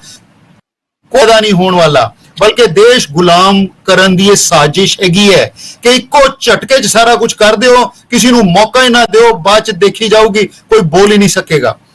ਔਰ ਤੁਸੀਂ ਦੇਖੋ ਕਿ ਇਹਨਾਂ ਦੀ ਨੀਅਤ ਕੀ ਹੈਗੀ ਹੈ। 70 ਸਾਲਾਂ 'ਚ 75 ਸਾਲਾਂ 'ਚ ਜੋ ਦੇਸ਼ ਬਣਿਆ ਹੈਗਾ, ਰੇਲ ਇਹ ਵੇਚ ਰਹੇ ਹੈ, ਗੇਲ ਇਹ ਵੇਚ ਰਹੇ ਹੈ, सेल इन्होंने बेचती, भेल इन्होंने बेचती, एयरपोर्ट ये बेच रहे हैं, सी पोर्ट ये बेच रहे हैं। यानी कि देश नूं बेसिकली बेच के देश ते कब्जा करना, देश दे लोकां नूं गुलाम करना, ये इन्हां दा मकसद हैगा। और ये जिहड़ी वन नेशन वन इलैक्शन दी थ्योरी है, ये उसी दे वल एक बड़ा जोरदार कदम हैगा जी। ठीक है मਠਾੜੂ जी, ਤੁਸੀਂ ਮਲਹੋਤਰਾ ਜੀ ਦੀ ਗੱਲ ਸੁਣੀ, ਇਸ ਤੋਂ ਪਹਿਲਾਂ ਚੰਨੀ ਸਾਹਿਬ ਦੀ ਗੱਲ ਸੁਣੀ, ਬਰਾੜ ਸਾਹਿਬ ਨੇ ਕਿਹਾ ਤੇ ਮਲਹੋਤਰਾ ਜੀ ਕਹਿ ਰਿਹਾ ਹੈ ਕਿ ਭਾਰਤੀ ਜਨਤਾ ਪਾਰਟੀ ਵੱਲੋਂ, ਇਹਨਾਂ ਦੀ ਸਰਕਾਰ ਵੱਲੋਂ, ਮੋਦੀ ਸਰਕਾਰ ਵੱਲੋਂ ਜਿਹੜਾ ਇਹ ਥਿਊਰੀ ਲੈ ਕੇ ਆਉਂਦੀ ਹੈ ਜਾਂ ਇਹ ਫਾਰਮੂਲਾ ਲੈ ਕੇ ਆ ਰਹੇ ਨੇ, ਜਿਹੜਾ ਇਹ ਬਿੱਲ ਜਿਹੜਾ ਹੈਗਾ ਵਿਸ਼ੇਸ਼ ਸੈਸ਼ਨ ਵਿੱਚ ਪਾਸ ਕਰਾਉਣਾ ਹੈ, ਇਸ ਸੰਬੰਧ ਕਮੇਟੀ ਵੀ ਗਠਿਤ ਹੈ ਤੇ ਇਹਦੇ ਨਾਲ ਕੀ ਸੱਚਮੁੱਚ ਹੀ ਦੇਸ਼ ਜਿਹੜਾ ਹੈ ਇੱਕ ਪਾਰਟੀ ਦੇ ਅਧੀਨ ਹੋ ਜਾਊਗਾ ਕਿ ਜਿਹੜਾ ਇਹ ਕਹਿ ਰਹੇ ਨੇ ਕਿ ਇਹਦੇ ਨਾਲ ਡਿਵੈਲਪਮੈਂਟ ਹੋਊਗੀ ਤੇ ਸਰਕਾਰ ਦਾ ਖਰਚਾ ਬਚੂਗਾ, ਅਰਬਾਂ ਰੁਪਏ ਬਚਦੇ ਆ, ਤੁਹਾਡਾ ਕੀ ਕਹਿਣਾ ਹੈ? ਦਰਸ਼ਕ ਜੀ, ਜਿੱਥੋਂ ਤੱਕ ਦੇਸ਼ ਦਾ ਮਾਲੀਆ ਜਿਹੜਾ ਨੁਕਸਾਨ ਹੈ ਉਹ ਬਚਣ ਦੀ ਗੱਲ, ਦੇਸ਼ ਦੇ ਲੋਕਾਂ ਦਾ ਟਾਈਮ ਜਿਹੜਾ ਹੈਗਾ ਉਹ ਬਚਣ ਦੀ ਗੱਲ, ਸੋ ਇਹ ਚੀਜ਼ਾਂ ਦਾ ਇੱਕ ਅਗਰ ਆਪਾਂ ਇਸ ਚੀਜ਼ ਨੂੰ ਅਲੱਗ ਰੱਖ ਦਈਏ, ਜਿਸ ਤਰ੍ਹਾਂ ਬਰਾੜ ਸਾਹਿਬ ਨੇ ਕਿਹਾ ਕਿ ਬਈ ਪੈਸੇ ਨਾਲ ਕੋਈ ਬਹੁਤਾ ਫਰਕ ਨਹੀਂ ਪੈਂਦਾ, ਚੋਦਾ ਪੈਂਦਾ, ਨੁਕਸਾਨ ਹੋਣ ਤੋਂ ਬਚਦਾ, ਦੇਸ਼ ਦੀ ਮਸ਼ੀਨਰੀ ਵੀ ਬਚਦੀ ਹੈ, ਪੈਸਾ ਵੀ ਬਚਦਾ, ਸਾਰਾ ਠੀਕ ਹੈ। ਦੂਸਰੇ ਪਾਸੇ ਇੱਕ ਮੈਂ ਮਲਹੋਤਰਾ ਸਾਹਿਬ ਦੀ ਜਿਹੜੀ ਗੱਲ ਮਲਹੋਤਰਾ ਸਾਹਿਬ ਕਰ ਰਹੇ ਸੀ ਕਿ ਦੇਸ਼ ਤੇ ਕਬਜ਼ਾ ਕਰਨ ਦੀ ਕੋਸ਼ਿਸ਼ ਕਰਨਗੇ ਜਾਂ ਇਹ ਕਰਨਗੇ, ਦੇਖੋ ਜਦੋਂ ਆਪਣਾ ਦੇਸ਼ ਆਜ਼ਾਦ ਹੋਇਆ, ਜਿਵੇਂ ਪਹਿਲਾਂ ਚੰਨੀ ਜੀ ਨੇ ਦੱਸਿਆ, ਦੇਸ਼ ਜਦੋਂ ਆਜ਼ਾਦ ਹੋਇਆ ਵੋਟਾਂ ਉਦੋਂ ਵੀ ਇੱਕ ਜਿਹੜੀ ਹੈਗੀ ਹੈ ਵਨ ਨੇਸ਼ਨ ਵਾਲੀ ਗੱਲ ਹੈਗੀ ਸੀ। ਜਿਹੜੀ ਇਹਨਾਂ ਦੀ ਭਾਈ ਵਾਲੀ ਪਾਰਟੀ ਹੈ, ਸ਼੍ਰੀਮਤੀ ਇੰਦਰਾ ਗਾਂਧੀ ਵੇਲੇ ਜੋ ਹੋਇਆ ਸਿਸਟਮ, ਕਿਸ ਤਰ੍ਹਾਂ ਉਹਨਾਂ ਨੇ ਸਰਕਾਰਾਂ ਜਿਹੜੀਆਂ ਤੋੜੀਆਂ ਹੈਗੀਆਂ, ਪਤਾ ਕੀ ਹੈ, ਇਹ ਸਿਰਫ ਇੱਕ ਵਿਰੋਧ ਕਰਨਾ ਹੀ ਆਪਾਂ ਨੂੰ ਨਹੀਂ ਦੇਖਣਾ ਚਾਹੀਦਾ। ਦੇਖੋ ਸਾਰੇ ਪਾਸੇ ਦੇਖਣਾ ਚਾਹੀਦਾ, ਇੱਕ ਪਾਸੇ ਇਸ ਦਾ ਜਿਹੜਾ ਪੋਜ਼ਿਟਿਵ ਪੱਖ ਵੀ ਸਾਨੂੰ ਦੇਖਣਾ ਚਾਹੀਦਾ, ਕਿਉਂਕਿ ਦੇਸ਼ ਦੇ ਵਿੱਚ ਜੇ ਇੱਕੋ ਵਾਰੀ ਵੋਟਾਂ ਪੈਣਗੀਆਂ ਵਿਧਾਨ ਸਭਾ ਔਰ ਲੋਕ ਸਭਾ ਦੀਆਂ, ਤਾਂ ਆਪਾਂ ਨੂੰ ਸਭ ਤੋਂ ਪਹਿਲੀ ਗੱਲ ਤਾਂ ਜਿਹੜੀਆਂ ਵਿੱਚੋਂ ਚੋਣਾਂ ਆਉਂਦੀਆਂ, ਜਿਸ ਤਰ੍ਹਾਂ ਹੁਣ ਤੁਸੀਂ ਸਭ ਤੋਂ ਵੱਡਾ ਫੈਕਟ ਅਗਰ ਮੈਂ ਤਾਂ ਐਗਜ਼ਾਮਪਲ ਪੰਜਾਬ ਦੀ ਦੇਵਾਂਗਾ, ਕਿਉਂਕਿ ਪੰਜਾਬ ਦੀ ਜਿਹੜੀ ਹੈਗੀ ਹੈ ਪਾਰਟੀ ਹੈ, ਸਾਡੀ ਖੇਤਰੀ ਪਾਰਟੀ ਹੈ। ਮੈਂ ਇੱਕ ਗੱਲ ਪੁੱਛਣੀ ਚਾਹਾਂਗਾ, ਜਿਵੇਂ ਹੁਣ ਪਿੱਛੇ ਜੇ ਫਲੱਡ ਆਏ ਆਪਣੇ ਪੰਜਾਬ ਦੇ ਵਿੱਚ, ਲੋਕਾਂ ਦੀਆਂ ਫਸਲਾਂ ਤਬਾਹ ਹੋ ਗਈਆਂ, ਲੋਕਾਂ ਦੇ ਘਰ ਤਬਾਹ ਹੋ ਗਏ, ਡੰਗਰ ਬੱਚੇ ਮਾਰੇ ਗਏ। ਜਦੋਂ ਪਹਿਲੀ ਵਾਰੀ ਫਲੱਡ ਆਇਆ ਤਾਂ ਮਾਨਯੋਗ ਮੁੱਖ ਮੰਤਰੀ ਸਾਹਿਬ ਕਰਨਾਟਕਾ ਦੇ ਵਿੱਚ, ਜਦੋਂ ਦੂਸਰੀ ਵਾਰੀ ਫਲੱਡ ਆਇਆ ਤਾਂ ਮਾਨਯੋਗ ਮੁੱਖ ਮੰਤਰੀ ਸਾਹਿਬ ਛੱਤੀਸਗੜ੍ਹ ਦੇ ਵਿੱਚ। ਸੋ ਕਹਿਣ ਦਾ ਪਰਪਸ ਇਹ ਚੀਜ਼ਾਂ ਤੋਂ ਨਿਜਾਤ ਮਿਲੂਗੀ। ਮੰਨ ਲਓ ਛੱਤੀਸਗੜ੍ਹ ਦੇ ਵਿੱਚ ਇਲੈਕਸ਼ਨ ਨਾ ਹੁੰਦੇ, ਕਰਨਾਟਕਾ ਦੇ ਵਿੱਚ ਇਲੈਕਸ਼ਨ ਨਾ ਹੁੰਦੇ, ਸਾਡੇ ਮਾਨਯੋਗ ਮੁੱਖ ਮੰਤਰੀ ਨੇ ਪੰਜਾਬ ਦੇ ਵਿੱਚ ਰਹਿ ਕੇ ਲੋਕਾਂ ਦੀ ਬਾਹ ਫੜਨ ਦੀ ਭਲਾਈ ਕਰਨੀ ਸੀ। ਇਹ ਚੀਜ਼ਾਂ ਤੋਂ ਜਿਹੜਾ ਹੈਗਾ ਨੰਬਰ 1 ਤਾਂ ਇਸ ਤੋਂ ਨਿਜਾਤ ਕਿ ਇੱਕ ਵਾਰੀ ਇਲੈਕਸ਼ਨ ਹੋ ਗਈ, ਔਰ ਦੂਸਰੀ ਗੱਲ ਇੱਕ ਜਿਹੜੀ ਦੁਬਾਰਾ ਜਿਹੜਾ ਹੈਗਾ ਉਹ ਆਪਣੇ ਦੇਸ਼ ਪ੍ਰਧਾਨ ਮੰਤਰੀ ਕਿਤੇ ਇਲੈਕਸ਼ਨ ਹੈ, ਦੇਸ਼ ਦਾ ਪ੍ਰਧਾਨ ਮੰਤਰੀ ਪੰਜਾਬ ਦੇ ਵਿੱਚ ਤੁਰੇ ਫਿਰਦੇ ਆ, ਦੇਸ਼ ਦੇ ਪ੍ਰਧਾਨ ਮੰਤਰੀ ਸਾਹਿਬ ਗੁਜਰਾਤ ਦੇ ਵਿੱਚ ਤੁਰੇ ਫਿਰਦੇ ਆ, ਔਰ ਦੇਸ਼ ਦੀ ਜਿਹੜੀ ਬਾਗਡੋਰ ਹੈਗੀ ਹੈ ਉਹ ਖਾਲੀ ਛੱਡੀ ਜਾਂਦੀ ਹੈ। ਇਸੇ ਤਰ੍ਹਾਂ ਮੁੱਖ ਮੰਤਰੀਆਂ ਦਾ, ਜਿਹੜੇ ਮੁੱਖ ਮੰਤਰੀ ਜਿਹੜੀਆਂ ਖਾਸ ਕਰਕੇ ਜੀ ਇਹ ਜਿਹੜੀਆਂ ਨੈਸ਼ਨਲ ਪਾਰਟੀਆਂ ਨਾ, ਜਿਸ ਤਰ੍ਹਾਂ ਬਰਾੜ ਸਾਹਿਬ ਨੇ ਕਿਹਾ ਕਿ ਇਹਦੇ ਤੇ ਖੇਤਰੀ ਪਾਰਟੀਆਂ ਦਾ ਨੁਕਸਾਨ ਹੋਏਗਾ, ਨਹੀਂ ਬਰਾੜ ਸਾਹਿਬ ਮੈਂ ਨਹੀਂ ਸਮਝਦਾ, ਕਿਉਂਕਿ ਖੇਤਰੀ ਮੁੱਦੇ ਹੁੰਦੇ ਜਿਹੜੇ ਉਹ ਖੇਤਰੀ ਪਾਰਟੀਆਂ ਨੇ ਚੁੱਕ ਹੀ ਲੈਣੇ ਹੁੰਦੇ ਆ, ਔਰ ਖੇਤਰੀ ਮੁੱਦਿਆਂ ਦੇ ਹੀ ਉਹਨਾਂ ਨੇ ਸਿਆਸਤ ਕਰਨੀ, ਖੇਤਰੀ ਮੁੱਦਿਆਂ ਦੀ ਵੋਟਾਂ ਪੈਣੀਆਂ। ਇਹ ਨੈਸ਼ਨਲ ਮੁੱਦੇ ਅਲੱਗ ਹੁੰਦੇ ਆ, ਖੇਤਰੀ ਮੁੱਦੇ ਅਲੱਗ ਹੁੰਦੇ ਆ। ਮੈਂ ਇਹਦੀ ਐਗਜ਼ਾਮਪਲ ਦਿੱਲੀ ਤੋਂ ਦੇਵਾਂਗਾ। ਅਰਵਿੰਦ ਕੇਜਰੀਵਾਲ ਦੀ 2013 ਦੇ ਵਿੱਚ ਸਰਕਾਰ ਬਣੀ, ਉਸ ਤੋਂ ਬਾਅਦ ਅੱਜ ਤੱਕ ਇਹਨਾਂ ਦੀ ਦਿੱਲੀ ਦੇ ਵਿੱਚ ਸਰਕਾਰ ਚੱਲੀ ਆ ਰਹੀ ਹੈ। ਮੈਂ ਮਲਹੋਤਰਾ ਸਾਹਿਬ ਦੀ ਇਸ ਗੱਲ ਨਾਲ ਬਿਲਕੁਲ ਵੀ ਸਹਿਮਤ ਨਹੀਂ ਆ ਕਿ ਉਹਨਾਂ ਨੇ ਪ੍ਰਭਾਵ ਰੱਖ ਕੇ ਵੋਟ ਪੈ ਜਾਂਦੀ ਹੈ ਜਾਂ ਇੱਕ ਵੋਟ। ਜੇ ਦਿੱਲੀ ਦੇ ਮੁੱਦੇ ਤੇ ਨੈਸ਼ਨਲ ਮੁੱਦੇ ਅਲੱਗ ਨਹੀਂ ਆ ਤਾਂ ਇਹਨਾਂ ਨੂੰ ਅੱਜ ਤੱਕ ਦਿੱਲੀ ਦੇ ਵਿੱਚ ਇੱਕ ਵੀ ਲੋਕ ਸਭਾ ਦੀ ਸੀਟ ਕਿਉਂ ਨਹੀਂ ਆਈ? ਅਗਰ ਇਹ ਦਿੱਲੀ ਦੇ ਮੁੱਦਿਆਂ ਤੇ ਇਲੈਕਸ਼ਨ ਲੜਦੇ ਜਾਂ ਲੋਕ ਸਭਾ ਦੀ ਵੋਟ ਜਿਹੜੀ ਹੈਗੀ ਹੈ ਖੇਤਰੀ ਮੁੱਦਿਆਂ ਨੂੰ ਦੇਖ ਕੇ ਵੀ ਪੈਂਦੀ ਤਾਂ ਇਹਨਾਂ ਨੂੰ ਉੱਥੇ ਸੀਟਾਂ ਆਉਣੀਆਂ ਚਾਹੀਦੀਆਂ ਸੀ। ਅੱਜ ਤੱਕ 2 ਵਾਰ ਉਸ ਤੋਂ ਬਾਅਦ ਲੋਕ ਸਭਾ ਦੀਆਂ ਚੋਣਾਂ ਹੋ ਗਈਆਂ, ਇਹਨਾਂ ਨੂੰ ਇੱਕ ਵੀ ਸੀਟ ਨਹੀਂ ਆਈ। ਇਹਦਾ ਮਤਲਬ ਆਪਾਂ ਇਹ ਤਾਂ ਨਹੀਂ ਕਹਿ ਸਕਦੇ ਕਿ ਇਹਨਾਂ ਨੇ ਦਿੱਲੀ ਦੇ ਵਿੱਚ ਜਿਵੇਂ ਕਹਿੰਦੇ ਅਸੀਂ ਕੰਮ ਕੀਤੇ ਆ, ਫਿਰ ਆਪਾਂ ਕਹਿ ਦਈਏ ਜਾਂ ਤਾਂ ਕੰਮ ਨਹੀਂ ਕੀਤਾ, ਜਾਂ ਫਿਰ ਆਪਾਂ ਇਸ ਨੂੰ ਡਿਫਰ ਕਰੀਏ ਕਿ ਲੋਕ ਸਭਾ ਦੇ ਜਿਹੜੇ ਮੁੱਦੇ ਹੁੰਦੇ ਆ ਉਹ ਅਲੱਗ ਹੁੰਦੇ ਆ, ਨੈਸ਼ਨਲ ਮੁੱਦੇ ਹੁੰਦੇ ਆ, ਜਿਹੜੇ ਖੇਤਰੀ ਮੁੱਦੇ ਅਲੱਗ ਹੁੰਦੇ ਆ, ਉਹ ਖੇਤਰ ਦੇ ਹੁੰਦੇ ਆ। ਇਸੇ ਕਰਕੇ ਜਿਹੜੀਆਂ ਖੇਤਰੀ ਪਾਰਟੀਆਂ, ਮੈਂ ਨਹੀਂ ਸਮਝਦਾ ਕਿਸੇ ਖੇਤਰੀ ਪਾਰਟੀ ਨੂੰ ਨੁਕਸਾਨ ਆ। ਇਹ ਇਹਨਾਂ ਨੈਸ਼ਨਲ ਪਾਰਟੀਆਂ ਨੂੰ ਦੇਖੋ, ਜਿਹੜਾ ਅਨੈਤਿਕ ਗੱਠਜੋੜ ਆਮ ਆਦਮੀ ਪਾਰਟੀ ਕਿਉਂ ਰੌਲਾ ਪਾ ਰਹੀ ਹੈ, ਕਾਂਗਰਸ ਕਿਉਂ ਰੌਲਾ ਪਾ ਰਹੀ ਹੈ, ਖਾਸ ਕਰਕੇ ਪੰਜਾਬ ਨਾਲ ਅਗਰ ਆਪਾਂ ਗੱਲ ਕਰੀਏ, ਇਹਨਾਂ ਦਾ ਇੱਕ ਅਨੈਤਿਕ ਗੱਠਜੋੜ ਹੋਇਆ। ਇਹਨਾਂ ਨੂੰ ਇਹ ਲੱਗਦਾ ਜਿਵੇਂ ਇਹਨਾਂ ਨੇ ਪ੍ਰਚਾਰ ਕੀਤਾ, ਭਾਈ ਇਹ ਤਾਂ ਮੋਦੀ ਨੂੰ ਢਾਉਣ ਵਾਸਤੇ, ਸੈਂਟਰ ਦੇ ਵਿੱਚ ਢਾਉਣ ਵਾਸਤੇ ਅਸੀਂ ਇੱਕ ਸਮਝੌਤਾ ਕੀਤਾ, ਇੰਡੀਆ ਗੱਠਜੋੜ ਬਣਾਇਆ ਤਾਂ ਕਿ ਆਪਾਂ ਦੇਸ਼ ਬਚਾ ਸਕੀਏ। ਉਸ ਤੋਂ ਬਾਅਦ ਇਹਨਾਂ ਨੂੰ ਪ੍ਰੋਬਲਮ ਆਉਣੀ ਆ ਵਿਧਾਨ ਸਭਾ 'ਚ, ਜੇ ਇਕੱਠੀਆਂ ਵੋਟਾਂ ਪੈਣੀਆਂ ਤਾਂ ਇਹਨਾਂ ਨੇ ਕਹਿਣਾ ਫਿਰ ਪੰਗਾ ਪੈਣਾ, ਵਿਧਾਨ ਸਭਾ ਦੇ ਵਿੱਚ ਸੀਟਾਂ ਸ਼ੇਅਰਿੰਗ ਕਰਨੀ ਹੈ, ਫਿਰ ਰੌਲਾ ਪੈਣਾ, ਲੋਕਾਂ ਨੇ ਫਿਰ ਇਹਨਾਂ ਨੂੰ ਖਰੀਆਂ ਸੁਣਾਉਣੀਆਂ ਵੀ ਭਾਈ ਤੁਸੀਂ ਤਾਂ ਪੱਕੀ ਰਲ ਗਏ, ਇੱਕੋ ਹੀ ਪਾਰਟੀ ਬਣਾ ਲਈ, ਤੁਸੀਂ ਤਾਂ ਮਰਜ ਹੋ ਗਏ। ਸੋ ਇਹ ਚੀਜ਼ਾਂ ਨੂੰ ਇਗਨੋਰ ਕਰਨ ਵਾਸਤੇ ਇਹ ਜਿਹੜੇ ਹੈਗੇ ਹੁਣ ਵਿਰੋਧ ਕਰ ਰਹੇ ਆ ਕਿ ਭਾਈ ਜੇ ਅੱਡ-ਅੱਡ ਵੋਟਾਂ ਪੈਣ ਤਾਂ ਲੋਕਾਂ ਨੂੰ ਅਸੀਂ ਇਹ ਕਹਿ ਦਈਏ ਕਿ ਅਸੀਂ ਸਮਝੌਤਾ ਮੋਦੀ ਨੂੰ ਢਾਉਣ ਵਾਸਤੇ ਕੀਤਾ ਤੇ ਵਿਧਾਨ ਸਭਾ ਦੇ ਵਿੱਚ ਮੁੱਦੇ ਜਿਹੜੇ ਹੈਗੇ ਉਹ ਚੱਕਾਂਗੇ। ਸੋ ਜੇ ਇਹਨਾਂ ਦਾ ਸਮਝੌਤਾ ਪੱਕਾ ਹੋ ਗਿਆ ਤਾਂ ਤੁਸੀਂ ਇਹ ਦੇਖੋ ਵੀ ਜਿਹੜੇ ਵਿਰੋਧੀ ਧਿਰ ਜਦੋਂ ਸਰਕਾਰ ਨਾਲ ਰਲ ਜਾਂਦੀ ਹੈ ਉਸ ਸੂਬੇ ਦਾ ਜਿਹੜਾ ਹੈਗਾ ਰੱਬ ਵਾਲੀ ਆ। ਮੈਂ ਤਾਂ ਇਹ ਕਹਿਣੀ ਚਾਹੁੰਦਾ ਕਿ ਇਹਨਾਂ ਨੂੰ ਸਿਰਫ ਆਪਣੀ ਵਿਰੋਧੀ ਧਿਰ ਦੀ ਕੁਰਸੀ ਬਚਾਉਣ ਖਾਤਰ ਕਾਂਗਰਸ ਤੇ ਆਪਣੀ ਸਰਕਾਰ ਦੀ ਅਨੈਤਿਕਤਾ ਨੂੰ ਬਚਾਉਣ ਖਾਤਰ ਆਮ ਆਦਮੀ ਪਾਰਟੀ ਵਿਰੋਧ ਕਰ ਰਹੀ ਹੈ। ਜੇ ਇਹਨਾਂ ਦਾ ਸਮਝੌਤਾ ਨਾ ਹੁੰਦਾ, ਜੇ ਆਮ ਆਦਮੀ ਪਾਰਟੀ ਗਠਬੰਧਨ ਦੇ ਵਿੱਚ ਨਾ ਹੁੰਦੀ, ਅੱਜ ਮਲਹੋਤਰਾ ਸਾਹਿਬ ਨੇ ਇੱਥੇ ਬਹਿ ਕੇ ਇਹ ਕਹਿਣਾ ਸੀ ਕਿ ਬਹੁਤ ਸਹੀ ਗੱਲ ਹੈ, ਖਰਚਾ ਬਚਦਾ, ਇਹ ਬਚਦਾ, ਉਹ ਬਚਦਾ, ਇਹੀ ਗੱਲਾਂ ਕਰਨੀਆਂ ਸੀ। ਅੱਜ ਇਹਨਾਂ ਦੇ ਗੱਠ ਜੋੜ ਕਰਕੇ ਇਹ ਗੱਲਾਂ ਕਰ ਰਹੇ ਆ। ਵਧੀਆ ਫੈਸਲਾ ਹੈ। ਮੈਨੂੰ ਲੱਗਦਾ ਹੈ ਅਗਰ ਇਹ ਚੀਜ਼ਾਂ ਆਉਣਗੀਆਂ ਤਾਂ ਵਧੀਆ ਤਰੀਕੇ ਦੇ ਨਾਲ ਦੇਸ਼ ਚੱਲੂਗਾ। ਸਾਰੀਆਂ ਜਿਹੜੀਆਂ ਵੋਟਾਂ ਉਹ ਅਲੱਗ ਮੁੱਦਿਆਂ ਨੂੰ ਪੈਣੀਆਂ, ਇਹਦੇ 'ਚ ਕੋਈ ਪੰਚਾਇਤੀ ਵੋਟਾਂ ਨਹੀਂ ਹੈ। ਪਹਿਲੀ ਗੱਲ ਇਹਨਾਂ ਨੂੰ ਇਹ ਪੁੱਛ ਲਓ, ਇੱਕ ਪਾਸੇ ਤਾਂ ਇਹ ਦੂਸਰੇ ਮੈਂ ਲੈਟ ਮੀ ਫਿਨਿਸ਼ ਪਲੀਜ਼, ਇੱਕ ਪਾਸੇ ਤਾਂ ਇਹ ਵਿਰੋਧ ਕਰੀ ਜਾਂਦੇ ਆ ਕਿ ਭਾਈ ਦੇਖੋ ਇਹ ਫੈਡਰਲ ਸਿਸਟਮ, ਦੂਜੇ ਪਾਸੇ ਆਪ ਪੰਚਾਇਤਾਂ ਭੰਗ ਕਰੀ ਜਾਂਦੇ ਆ, ਪੰਚਾਇਤਾਂ ਭੰਗ ਕਰਕੇ ਕਹੀ ਜਾਂਦੇ, ਜ਼ਿਲ੍ਹਾ ਪ੍ਰੀਸ਼ਦ ਭੰਗ ਕਰੀ ਜਾਂਦੇ ਆ, ਕਹਿੰਦੇ ਅਸੀਂ ਵੋਟਾਂ ਪਾਉਣੀਆਂ 6 ਮਹੀਨੇ ਪਹਿਲਾਂ ਹੀ। ਸੋ ਇਹ ਚੀਜ਼ਾਂ ਜਿਹੜੀਆਂ ਹੈਗੀਆਂ ਇਹਨਾਂ ਨੂੰ ਨਹੀਂ ਕਰਨੀ ਚਾਹੀਦੀ। ਗੱਲ ਆਪਣੀ ਜਿਹੜੀ ਹੈਗੀ ਪੀੜੀ ਥੱਲੇ ਛੋਟਾ ਮਾਰਨਾ ਚਾਹੀਦਾ, ਨਹੀਂ ਇਹ ਵਿਰੋਧ ਕਰਨਾ ਚਾਹੀਦਾ। ਸਹੀ ਫੈਸਲਾ। ਮਠਾੜੂ ਸਾਹਿਬ ਇਹ ਕਹਿ ਰਹੇ ਨੇ ਕਿ ਕੇਂਦਰ ਸਰਕਾਰ ਵੱਲੋਂ ਜਿਹੜਾ ਹੈ ਇਹ ਫੈਸਲਾ ਲਿਆ ਜਾ ਰਿਹਾ ਇਹ ਉਚਿਤ ਹੈ। ਬਰਾੜ ਸਾਹਿਬ ਕੁਝ ਕਹਿਣਾ ਚਾਹੁੰਦਾ ਹੈ? ਇਹ ਜਦੋਂ ਬ੍ਰੇਕ ਹੁੰਦੀ ਆ, ਬ੍ਰੇਕ ਤੋਂ ਬਾਅਦ ਫਿਰ ਆਪਾਂ ਬਰਾੜ ਸਾਹਿਬ ਕੋਲ ਜਾਵਾਂਗੇ। ਹੁਣ ਲੈਣੇ ਆ ਇੱਕ ਬ੍ਰੇਕ ਤੋਂ ਬਾਅਦ ਫਿਰ ਹਾਜ਼ਰ ਹੁੰਦੇ ਆ। ਮਠਾੜੂ ਸਾਹਿਬ ਕਹਿੰਦੇ ਆ ਕਿ ਮੋਦੀ ਸਰਕਾਰ ਵੱਲੋਂ ਜਿਹੜਾ ਇਹ ਫੈਸਲਾ ਲਿਆ ਜਾ ਰਿਹਾ ਹੈ ਜਾਂ ਪਹਿਲ ਕਦਮੀ ਕੀਤੀ ਜਾ ਰਹੀ ਹੈ ਜਾਂ ਜਿਹੜੀ ਥਿਊਰੀ ਪੇਸ਼ ਕੀਤੀ ਜਾ ਰਹੀ ਹੈ ਉਸ ਦੇ ਨਾਲ ਕੋਈ ਨੁਕਸਾਨ ਹੋਣ ਵਾਲਾ ਨਹੀਂ ਹੈ, ਬਲਕਿ ਇਸ ਦਾ ਦੇਸ਼ ਨੂੰ ਲਾਭ ਹੀ ਹੋਣਾ ਚਾਹੀਦਾ ਹੋਊਗਾ। ਤੇ ਦੂਜੇ ਪਾਸੇ ਚੰਨੀ ਸਾਹਿਬ ਵੀ ਇਹੀ ਕਹਿ ਰਹੇ ਨੇ, ਪਰ ਮਲਹੋਤਰਾ ਸਾਹਿਬ ਕਹਿ ਰਹੇ ਆ ਕਿ ਇਹ ਇੱਕ ਤਾਨਾਸ਼ਾਹੀ ਜਿਹੜਾ ਕਦਮ ਹੈ ਜਿਹਦੇ ਨਾਲ ਇਹ ਪੂਰਾ ਦੇਸ਼ ਇੱਕ ਪਾਰਟੀ ਦਾ ਗੁਲਾਮ ਹੋ ਕੇ ਰਹਿ ਜਾਊਗਾ। ਬਰਾੜ ਸਾਹਿਬ ਇਸ ਜਿਹੜਾ ਮਠਾੜੂ ਸਾਹਿਬ ਨਾਲ ਅਸਹਿਮਤ ਰਹੇ, ਉਹਨਾਂ ਦੀ ਅਸਹਿਮਤੀ ਆਪਾਂ ਪੁੱਛਦੇ ਆ ਕੀ ਗੱਲ ਹੈ। ਜੀ ਮੈਂ ਨਾ ਮਠਾਰੂ ਸਾਹਿਬ ਦੀਆਂ ਗੱਲਾਂ ਬੜੇ ਧਿਆਨ ਨਾਲ ਸੁਣ ਰਿਹਾ ਸੀਗਾ। ਇਹ ਕਹਿ ਰਹੇ ਸੀਗੇ ਵੀ ਸਾਡੀ ਖੇਤਰੀ ਪਾਰਟੀ ਆ। ਮੈਂ ਬਿਲਕੁਲ ਕਲੀਅਰ ਕਰਨਾ ਚਾਹੁੰਦਾ ਵੀ ਖੇਤਰੀ ਪਾਰਟੀ ਸੀ, ਪਰ ਖੇਤਰੀ ਪਾਰਟੀ ਦੇ ਸਾਰੇ ਮੁੱਦੇ ਪਾਰਟੀ ਭੁੱਲ ਚੁੱਕੀ ਆ। ਹੁਣ ਤੁਸੀਂ ਦੇਖੋ ਵੀ ਜਿਉਂ ਹੀ ਇਹ ਐਲਾਨ ਹੁੰਦਾ ਹੈ ਵਨ ਨੇਸ਼ਨ ਵਨ ਵੋਟ, ਤਾਂ ਇਹਨਾਂ ਦੇ ਨਾਲ ਦੀ ਨਾਲ ਹੀ ਜਿਹੜੇ ਚੀਮਾ ਸਾਹਿਬ ਆ ਉਹਨਾਂ ਨੇ ਸਪੋਰਟ ਕਰਤੀ, ਨਾਲ ਦੀ ਨਾਲ ਪ੍ਰਧਾਨ ਸਾਹਿਬ ਨੇ ਸਪੋਰਟ ਕਰਤੀ। ਗੇੜਾ ਨਹੀਂ ਪੈਣ ਦਿਆ ਕਿਉਂਕਿ ਇਹਨਾਂ ਦੀ ਅੰਦਰੋਂ ਗਤੀ ਗੱਲਬਾਤ ਆ ਰਹੀ ਆ।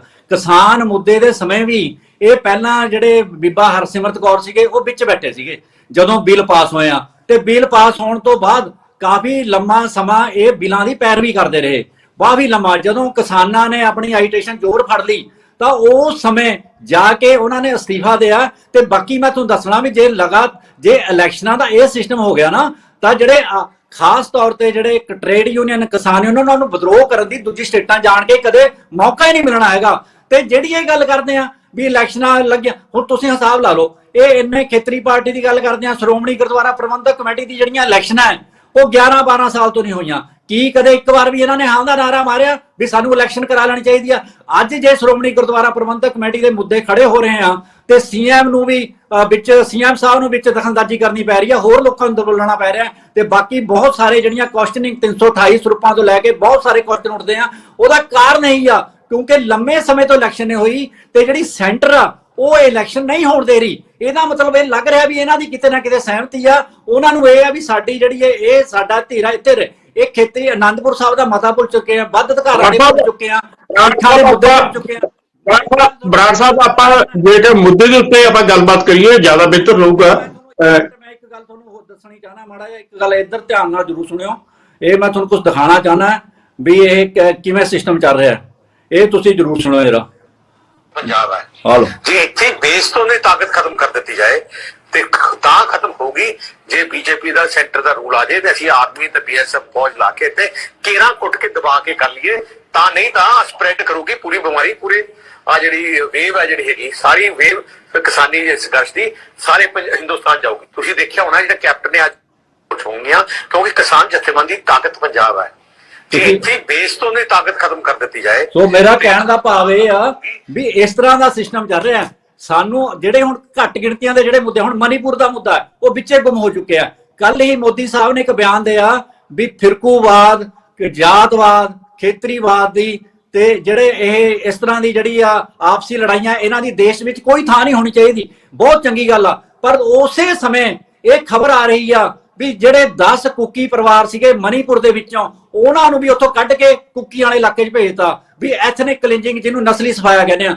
ਤੋ ਇਹ ਜਿਹੜੇ ਹੁਣ ਲੋਕ ਆ ਕਿੱਥੇ ਜਾ ਕੇ ਬੋਲਣਗੇ? ਜੇ ਕਿਤੇ ਨਾ ਕਿਤੇ ਇਲੈਕਸ਼ਨ ਹੁੰਦੀ ਰਹੀ, ਉੱਥੇ ਜਾ ਕੇ ਪ੍ਰੋਟੈਸਟ ਕਰ ਸਕਦੇ ਆ। ਜੇ ਪਤਾ ਵੀ 5 ਸਾਲ ਬਾਅਦ ਇਲੈਕਸ਼ਨ ਹੋਣੀ ਆ, ਲੋਕ ਪ੍ਰੋਟੈਸਟ ਕਿੱਥੇ ਕਰਨਗੇ?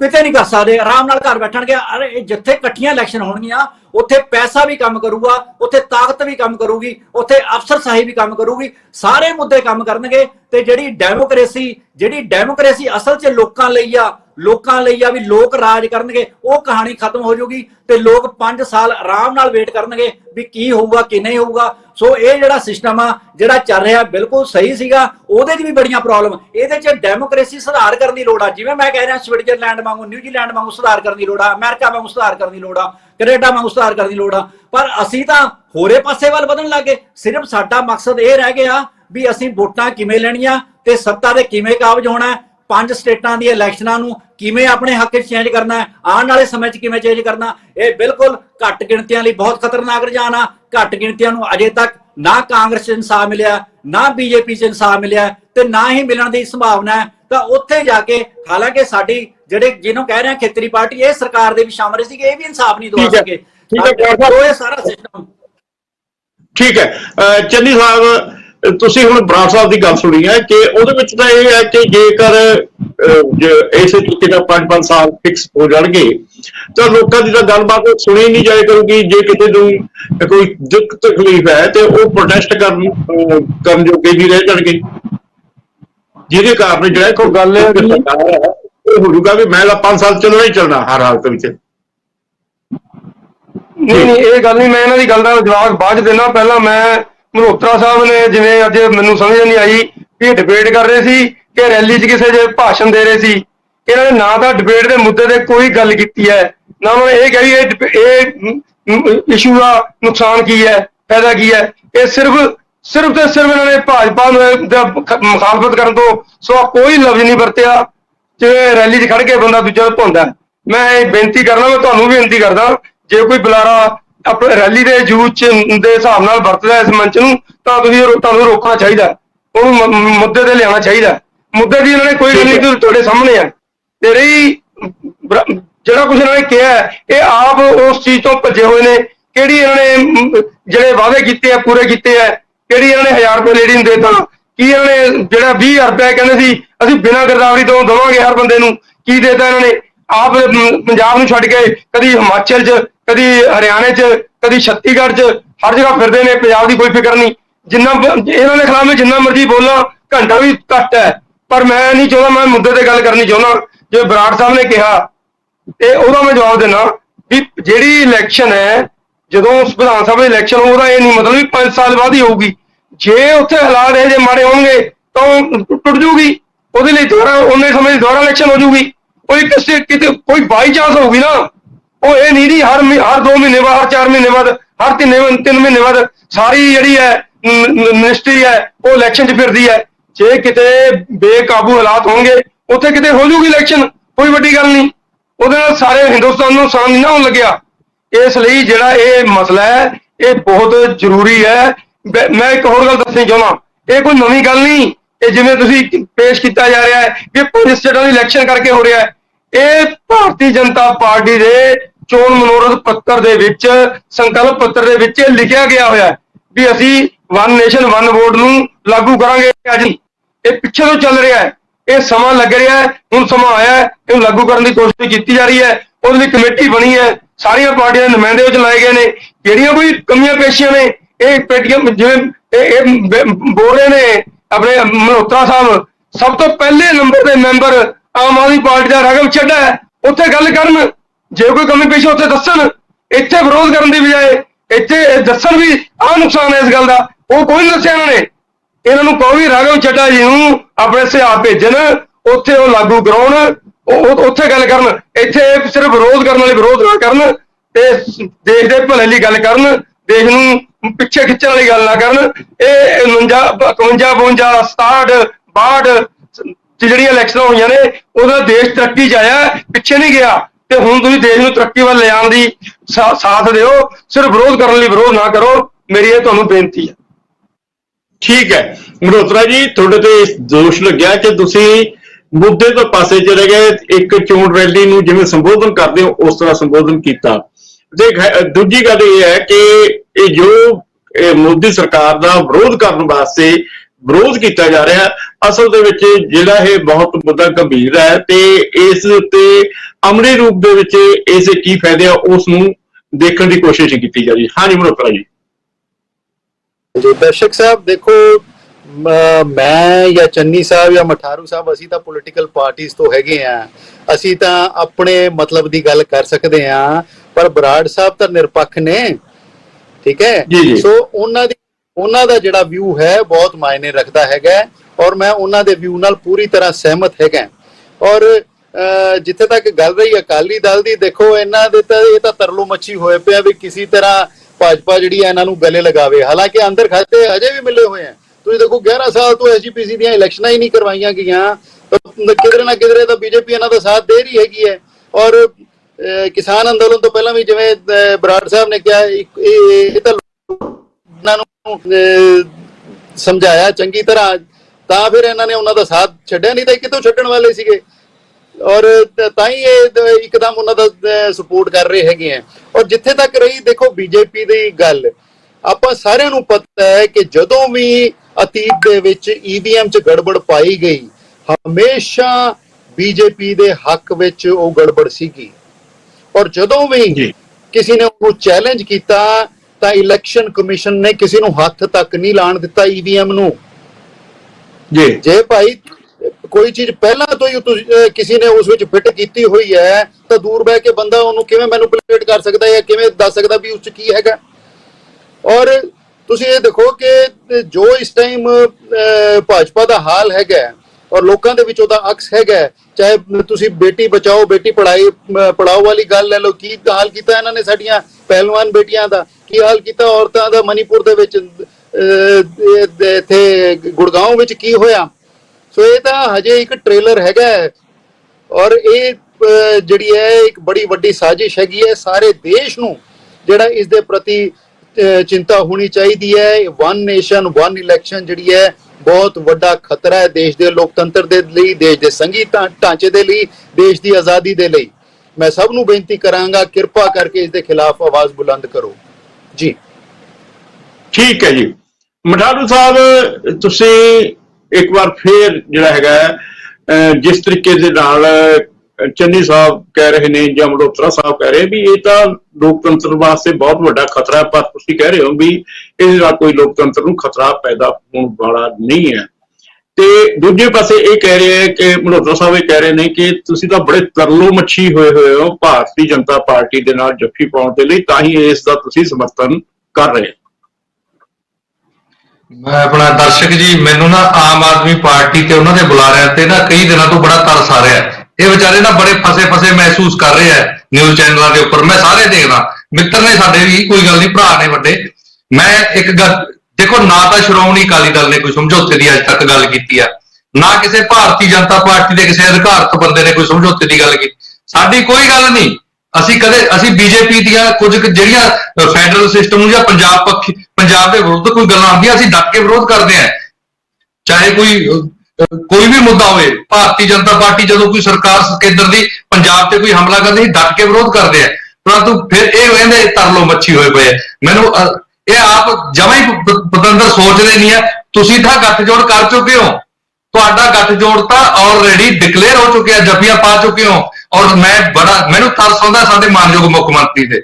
ਮਾਨਯੋਗ ਮੁੱਖ ਮੰਤਰੀ ਸਾਹਿਬ ਇੱਥੇ ਬੜੀਆਂ ਉੱਚੀਆਂ ਹੇਕਾਂ ਲਾ ਕੇ, ਚਲੋ ਕਲਾਕਾਰ ਤਾਂ ਹੈਗੀ ਨੇ, ਹੇਕਾਂ ਲਾ ਕੇ ਬੜੇ ਵਿਅੰਗ ਰੂਪ ਚ ਕਹਿੰਦੇ ਹੁੰਦੇ ਸੀ ਇਹ ਮਮਤਾ, ਛਮਤਾ, ਅਮਤਾ, ਖਮਤਾ ਪਾਰਟੀਆਂ ਸਾਰੀਆਂ ਇਕੱਠੀਆਂ ਹੋ ਗਈਆਂ। ਉਹ ਭਾਈ ਇਹ ਉਹੀ ਪਾਰਟੀਆਂ ਜਿਨ੍ਹਾਂ ਨੂੰ ਤੁਸੀਂ ਜਾ ਕੇ ਸਟੇਜਾਂ ਸਾਂਝੀਆਂ ਕਰਦੇ ਹੋ।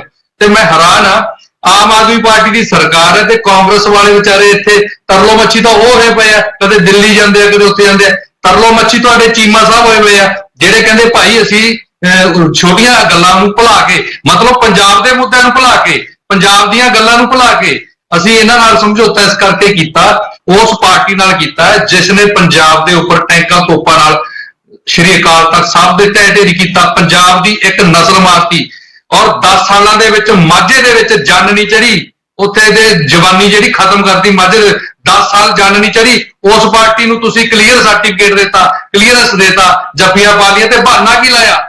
ਨਾ ਜੀ ਅਸੀਂ ਤਾਂ ਲੋਕਤੰਤਰ ਨੂੰ ਬਚਾਉਣੇ ਆ। ਉਹ ਭਾਈ ਪੰਜਾਬ ਦੇ ਵਿੱਚ ਤੁਸੀਂ ਕਿਹੜਾ ਲੋਕਤੰਤਰ ਬਚਾ ਲਿਆ? ਇੱਕ ਗੱਲ, ਸ਼੍ਰੋਮਣੀ SGPC ਜਿਹੜੀ ਸਿੱਖਾਂ ਦੀ ਸਿਰਮੌਰ ਸੰਸਥਾ ਹੈਗੀ ਹੈ, ਉਹਦੇ ਵਿੱਚ ਐਕਟ ਦੇ ਵਿੱਚ ਤੁਸੀਂ ਸੋਧ ਕਰਤੀ ਆਪਦੇ, ਚਾਹੇ ਤੁਹਾਡਾ ਉਹ ਨਹੀਂ ਗਵਰਨਰ ਨੇ ਦਿੱਤਾ ਤੁਹਾਨੂੰ ਪਰਮਿਸ਼ਨ, ਉਹਦੇ 'ਚ ਤੁਸੀਂ ਸਾਰਾ ਜ਼ੋਰ ਲਾ ਲਿਆ।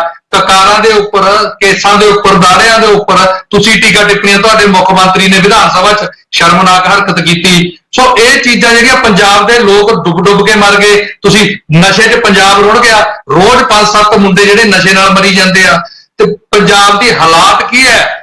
ਹਾਲਾਤ ਕੀ ਕਰਦੇ ਪੰਜਾਬ ਦੇ? ਤੇ ਗੱਲਾਂ ਕਰਦੇ ਤੁਸੀਂ ਲੋਕਤੰਤਰ ਨੂੰ ਬਚਾਉਣ ਦੀਆਂ। ਪੰਜਾਬ ਦੇ ਲੋਕਤੰਤਰ ਨੂੰ ਬਚਾ ਲਓ। ਮਲਹੋਤਰਾ ਸਾਹਿਬ, ਮੇਰੀ ਹੱਥ ਬੰਨ ਕੇ ਬੇਨਤੀ ਆ, ਸਾਡਾ ਜਦੋਂ ਸਮਝੌਤਾ ਪਤਾ ਨਹੀਂ ਹੋਣਾ ਹੈ ਨਹੀਂ ਹੋਣਾ, BJP ਸਾਡੇ ਨਾਲ ਜਾਊ, ਅਸੀਂ ਜਾਵਾਂਗੇ ਕਿ ਨਹੀਂ ਜਾਵਾਂਗੇ, ਇਹ ਤਾਂ ਗੱਲਾਂ ਹੀ ਨਹੀਂ ਨੇੜੇ ਤੇੜੇ ਦੀਆਂ। ਤੁਸੀਂ ਤੇ ਜੱਫੀਆਂ ਪਾ ਲੀਆਂ, ਸੀਟਾਂ ਜਿਹੜੀ 7-6 ਦਾ ਫਾਰਮੂਲਾ ਵੀ ਬਣਾ ਲਿਆ, ਦਿੱਲੀ 'ਚ 3-4 ਦਾ ਬਣਾ ਲਿਆ। ਤੁਸੀਂ ਸਾਰੇ ਫਾਰਮੂਲੇ ਬਣਾਈ ਬੈਠੇ ਹੋ, ਵੋਟਾਂ ਮੰਗਣ ਲੱਗ ਪਏ ਹੋ, ਤੇ ਇੱਕ ਬੁਲਾਰਾ ਕਾਂਗਰਸ ਦੀ ਜਗ੍ਹਾ ਤੇ ਤੁਹਾਡੇ ਸਾਰੇ ਚੈਨਲਾਂ ਤੇ ਇੱਕ ਬੁਲਾਰਾ ਆਉਣ ਲੱਗ ਪਿਆ, ਤੁਹਾਡਾ ਸਾਰੀਆਂ ਸਟੇਜਾਂ ਸਾਂਝੀਆਂ। ਤੁਸੀਂ ਗੱਲਾਂ ਕਰਦੇ ਹੋ ਸਾਡੇ ਵਾਸਤੇ ਇਹ ਤਰਲੋ ਮੱਛੀ। ਸਾਡੀ ਸ਼੍ਰੋਮਣੀ ਅਕਾਲੀ ਦਲ ਪੰਜਾਬ ਦੀ ਪਾਰਟੀ ਹੈ, ਸਿੱਖ ਨੁਮਾਇੰਦਾ ਜਥੇਬੰਦੀ ਆ, ਜਿੱਥੇ ਪੰਜਾਬ ਦੀ ਗੱਲ, ਜਿੱਥੇ ਕੌਮ ਦੀ ਗੱਲ ਆਊ, ਸ਼੍ਰੋਮਣੀ ਅਕਾਲੀ ਦਲ ਤੁਹਾਡੇ ਅੱਗੇ ਵੀ, ਕਾਂਗਰਸ ਅੱਗੇ ਵੀ, ਔਰ ਭਾਰਤੀ ਜਨਤਾ ਪਾਰਟੀ ਅੱਗੇ ਵੀ ਲੱਤ ਅੜਾ ਕੇ ਖੜੇਗੀ ਜਿੱਥੇ ਪੰਜਾਬ ਦੀ ਤੇ ਕੌਮ ਦੀ ਗੱਲ ਆਊਗੀ। ਇਹ ਤੁਸੀਂ ਗੱਲਾਂ ਕਰਨੀਆਂ ਛੱਡ ਦਿਓ, ਤੁਸੀਂ ਰਲ ਗਏ, ਤੁਸੀਂ ਸਮਝੌਤਾ ਕਰ ਲਿਆ। ਗੈਰ ਕਾਨੂੰਨੀ ਬਸ ਇੱਕ ਮਿੰਟ ਵੀ ਜੀ। ਹਾਂਜੀ ਮਲਹੋਤਰਾ ਬੋਲੋ ਫਟਾਫਟ, ਟਾਈਮ ਖਤਮ ਹੋ ਰਿਹਾ। ਮੈਂ ਪੁੱਛਣਾ ਚਾਹੁੰਦਾ ਦਰਸ਼ਕ ਸਾਹਿਬ, ਜਿਹੜੀ ਪਾਰਟੀ ਆਪਣੇ ਆਪ ਨੂੰ ਸਿੱਖੀ ਦਾ ਨੁਮਾਇੰਦਾ ਕਹਿੰਦੀ ਹੈ, ਉਹ ਦੱਸਣ ਕਿ ਸਿੱਖੀ ਦਾ ਕਿਹੜਾ ਸਿਧਾਂਤ ਕਹਿੰਦਾ ਹੈ ਕਿ ਹਿੱਸੇ ਮੰਗੇ ਜਾਣ ਜਾਂ ਮਨਿਸਟਰ ਨਸ਼ੇ ਵੇਚਣ ਹੈ। ਤੁਸੀਂ ਆਪਣੇ ਆਪ ਨੂੰ ਸਿੱਖੀ ਦਾ ਨੁਮਾਇੰਦਾ ਕਹਿੰਦੇ ਹੋ, ਔਰ ਤੁਹਾਡੇ ਜਿਹੜੇ ਲੀਡਰ ਹੈ ਉਹ ਇਹੋ ਜਿਹੇ ਕੰਮ ਕਰਦੇ ਹੈ। ਕਿੱਥੋਂ ਤੁਸੀਂ ਸਿੱਖੀ ਦੇ ਨੁਮਾਇੰਦੇ ਹੋਗੇ? ਔਰ ਤੁਹਾਡੀ ਪਾਰਟੀ ਭਾਜਪਾ ਦੇ ਨਾਲ ਪਹਿਲਾਂ ਹੀ ਤੁਸੀਂ ਇੱਕੋ ਜਿਹੇ ਹੋ। ਮਲਹੋਤਰਾ ਜੀ, ਇਹ ਅੱਜ ਮੁੱਦਾ ਨਹੀਂ ਹੈ। ਖੈਰ, ਇਹ ਫਿਰ ਆਪਾਂ ਬਾਅਦ ਵਿੱਚ ਇਸ ਮੁੱਦੇ ਦੇ ਉੱਤੇ ਗੱਲ ਕਰਾਂਗੇ। ਗੱਲ ਇਹ ਹੈ ਕਿ ਜਿਹੜਾ ਇੱਕ ਚੋਣ ਇੱਕ ਕੌਮ ਇੱਕ ਇਲੈਕਸ਼ਨ ਦੀ ਗੱਲ ਚੱਲ ਰਹੀ ਹੈ, ਉਸ ਸੰਬੰਧ ਵਿੱਚ ਇਹ ਹੈ ਕਿ ਭਾਰਤੀ ਜਨਤਾ ਪਾਰਟੀ ਜਾਂ ਅਕਾਲੀ ਦਲ ਇਸ ਦੀ ਦਾ ਸਮਰਥਨ ਕਰ ਰਿਹਾ ਹੈ, ਤੇ ਦੂਜੇ ਪਾਸੇ ਆਮ ਆਦਮੀ ਪਾਰਟੀ ਇਹਦੇ ਖਿਲਾਫ ਖੜੀ ਹੈ। ਬਰਾੜ ਸਾਹਿਬ ਵੀ ਇਹ ਕਹਿ ਰਹੇ ਆ ਕਿ ਜੇਕਰ ਇਹ ਦੁਬਾਰਾ ਫਿਰ ਇਸ ਤਰੀਕੇ ਦੇ ਨਾਲ ਨਵੀਂ ਥਿਊਰੀ ਲੈ ਕੇ ਆਉਂਦੀ ਜਾਂਦੀ ਹੈ ਤਾਂ ਇਹਦੇ ਨਾਲ ਲੋਕਤੰਤਰ ਨੂੰ ਬਹੁਤ ਵੱਡਾ ਧੱਕਾ ਲੱਗੂਗਾ, ਸਾਡੇ ਫੈਡਰਲ ਸਿਸਟਮ ਨੂੰ ਵੀ ਧੱਕਾ ਲੱਗੂਗਾ। ਇਹ ਲੱਗੇਗਾ ਨਹੀਂ ਲੱਗੇਗਾ, ਆਉਣ ਵਾਲਾ ਸਮਾਂ ਦੱਸੂਗਾ ਜਾਂ ਇਹ ਬਿੱਲ ਪਾਸ ਹੁੰਦਾ ਹੈ ਨਹੀਂ ਹੁੰਦਾ। ਪਰ ਇਹ ਹੈ ਕਿ ਇਸ ਸਮੇਂ ਇਸ ਉੱਤੇ ਬੜੀ ਚਰਚਾ ਚੱਲ ਰਹੀ ਹੈ ਤੇ ਇਸ ਸੰਬੰਧ ਵਿੱਚ ਸਿਆਸਤ ਵੀ ਹੋ ਰਹੀ ਹੈ, ਤੇ ਜਿਹੜਾ ਹੈਗਾ ਇਹ ਦੇਖਦੇ ਹਾਂ ਕਿ ਆਉਣ ਵਾਲੇ ਸਮੇਂ ਦੇ ਵਿੱਚ ਇਸ ਦਾ ਕਿੰਨਾ ਕੁ ਵਿਰੋਧ ਹੁੰਦਾ ਤੇ ਮੋਦੀ ਸਰਕਾਰ ਕਿਸ ਤਰੀਕੇ ਨਾਲ ਕਦਮ ਚੁੱਕਦੀ ਹੈ। ਬਰਾੜ ਸਾਹਿਬ, ਇਸ ਚੰਨੀ ਸਾਹਿਬ, ਮਲਹੋਤਰਾ ਸਾਹਿਬ ਤੇ ਆਪਣਾ ਮਠਾੜੂ ਸਾਹਿਬ, ਤੁਸੀਂ ਆਏ, ਤੁਸੀਂ ਸਾਰਿਆਂ ਨੇ ਆਪਣੇ ਆਪਣੇ ਜਿਹੜੇ ਹੈ ਕਹਿ ਸਕਦੇ ਆ ਵਿਚਾਰ ਪ੍ਰਗਟ ਕੀਤੇ, ਤੇ ਕੱਲ ਨੂੰ ਇੱਕ ਹੋਰ ਨਵਾਂ ਮੁੱਦਾ ਲੈ ਕੇ ਆਵਾਂਗੇ। ਉਦੋਂ ਤੱਕ ਲਈ ਸਾਨੂੰ ਦਿਓ ਇਜਾਜ਼ਤ। ਧੰਨਵਾਦ, ਸਤਿ ਸ੍ਰੀ ਅਕਾਲ। ਚਰਚਾ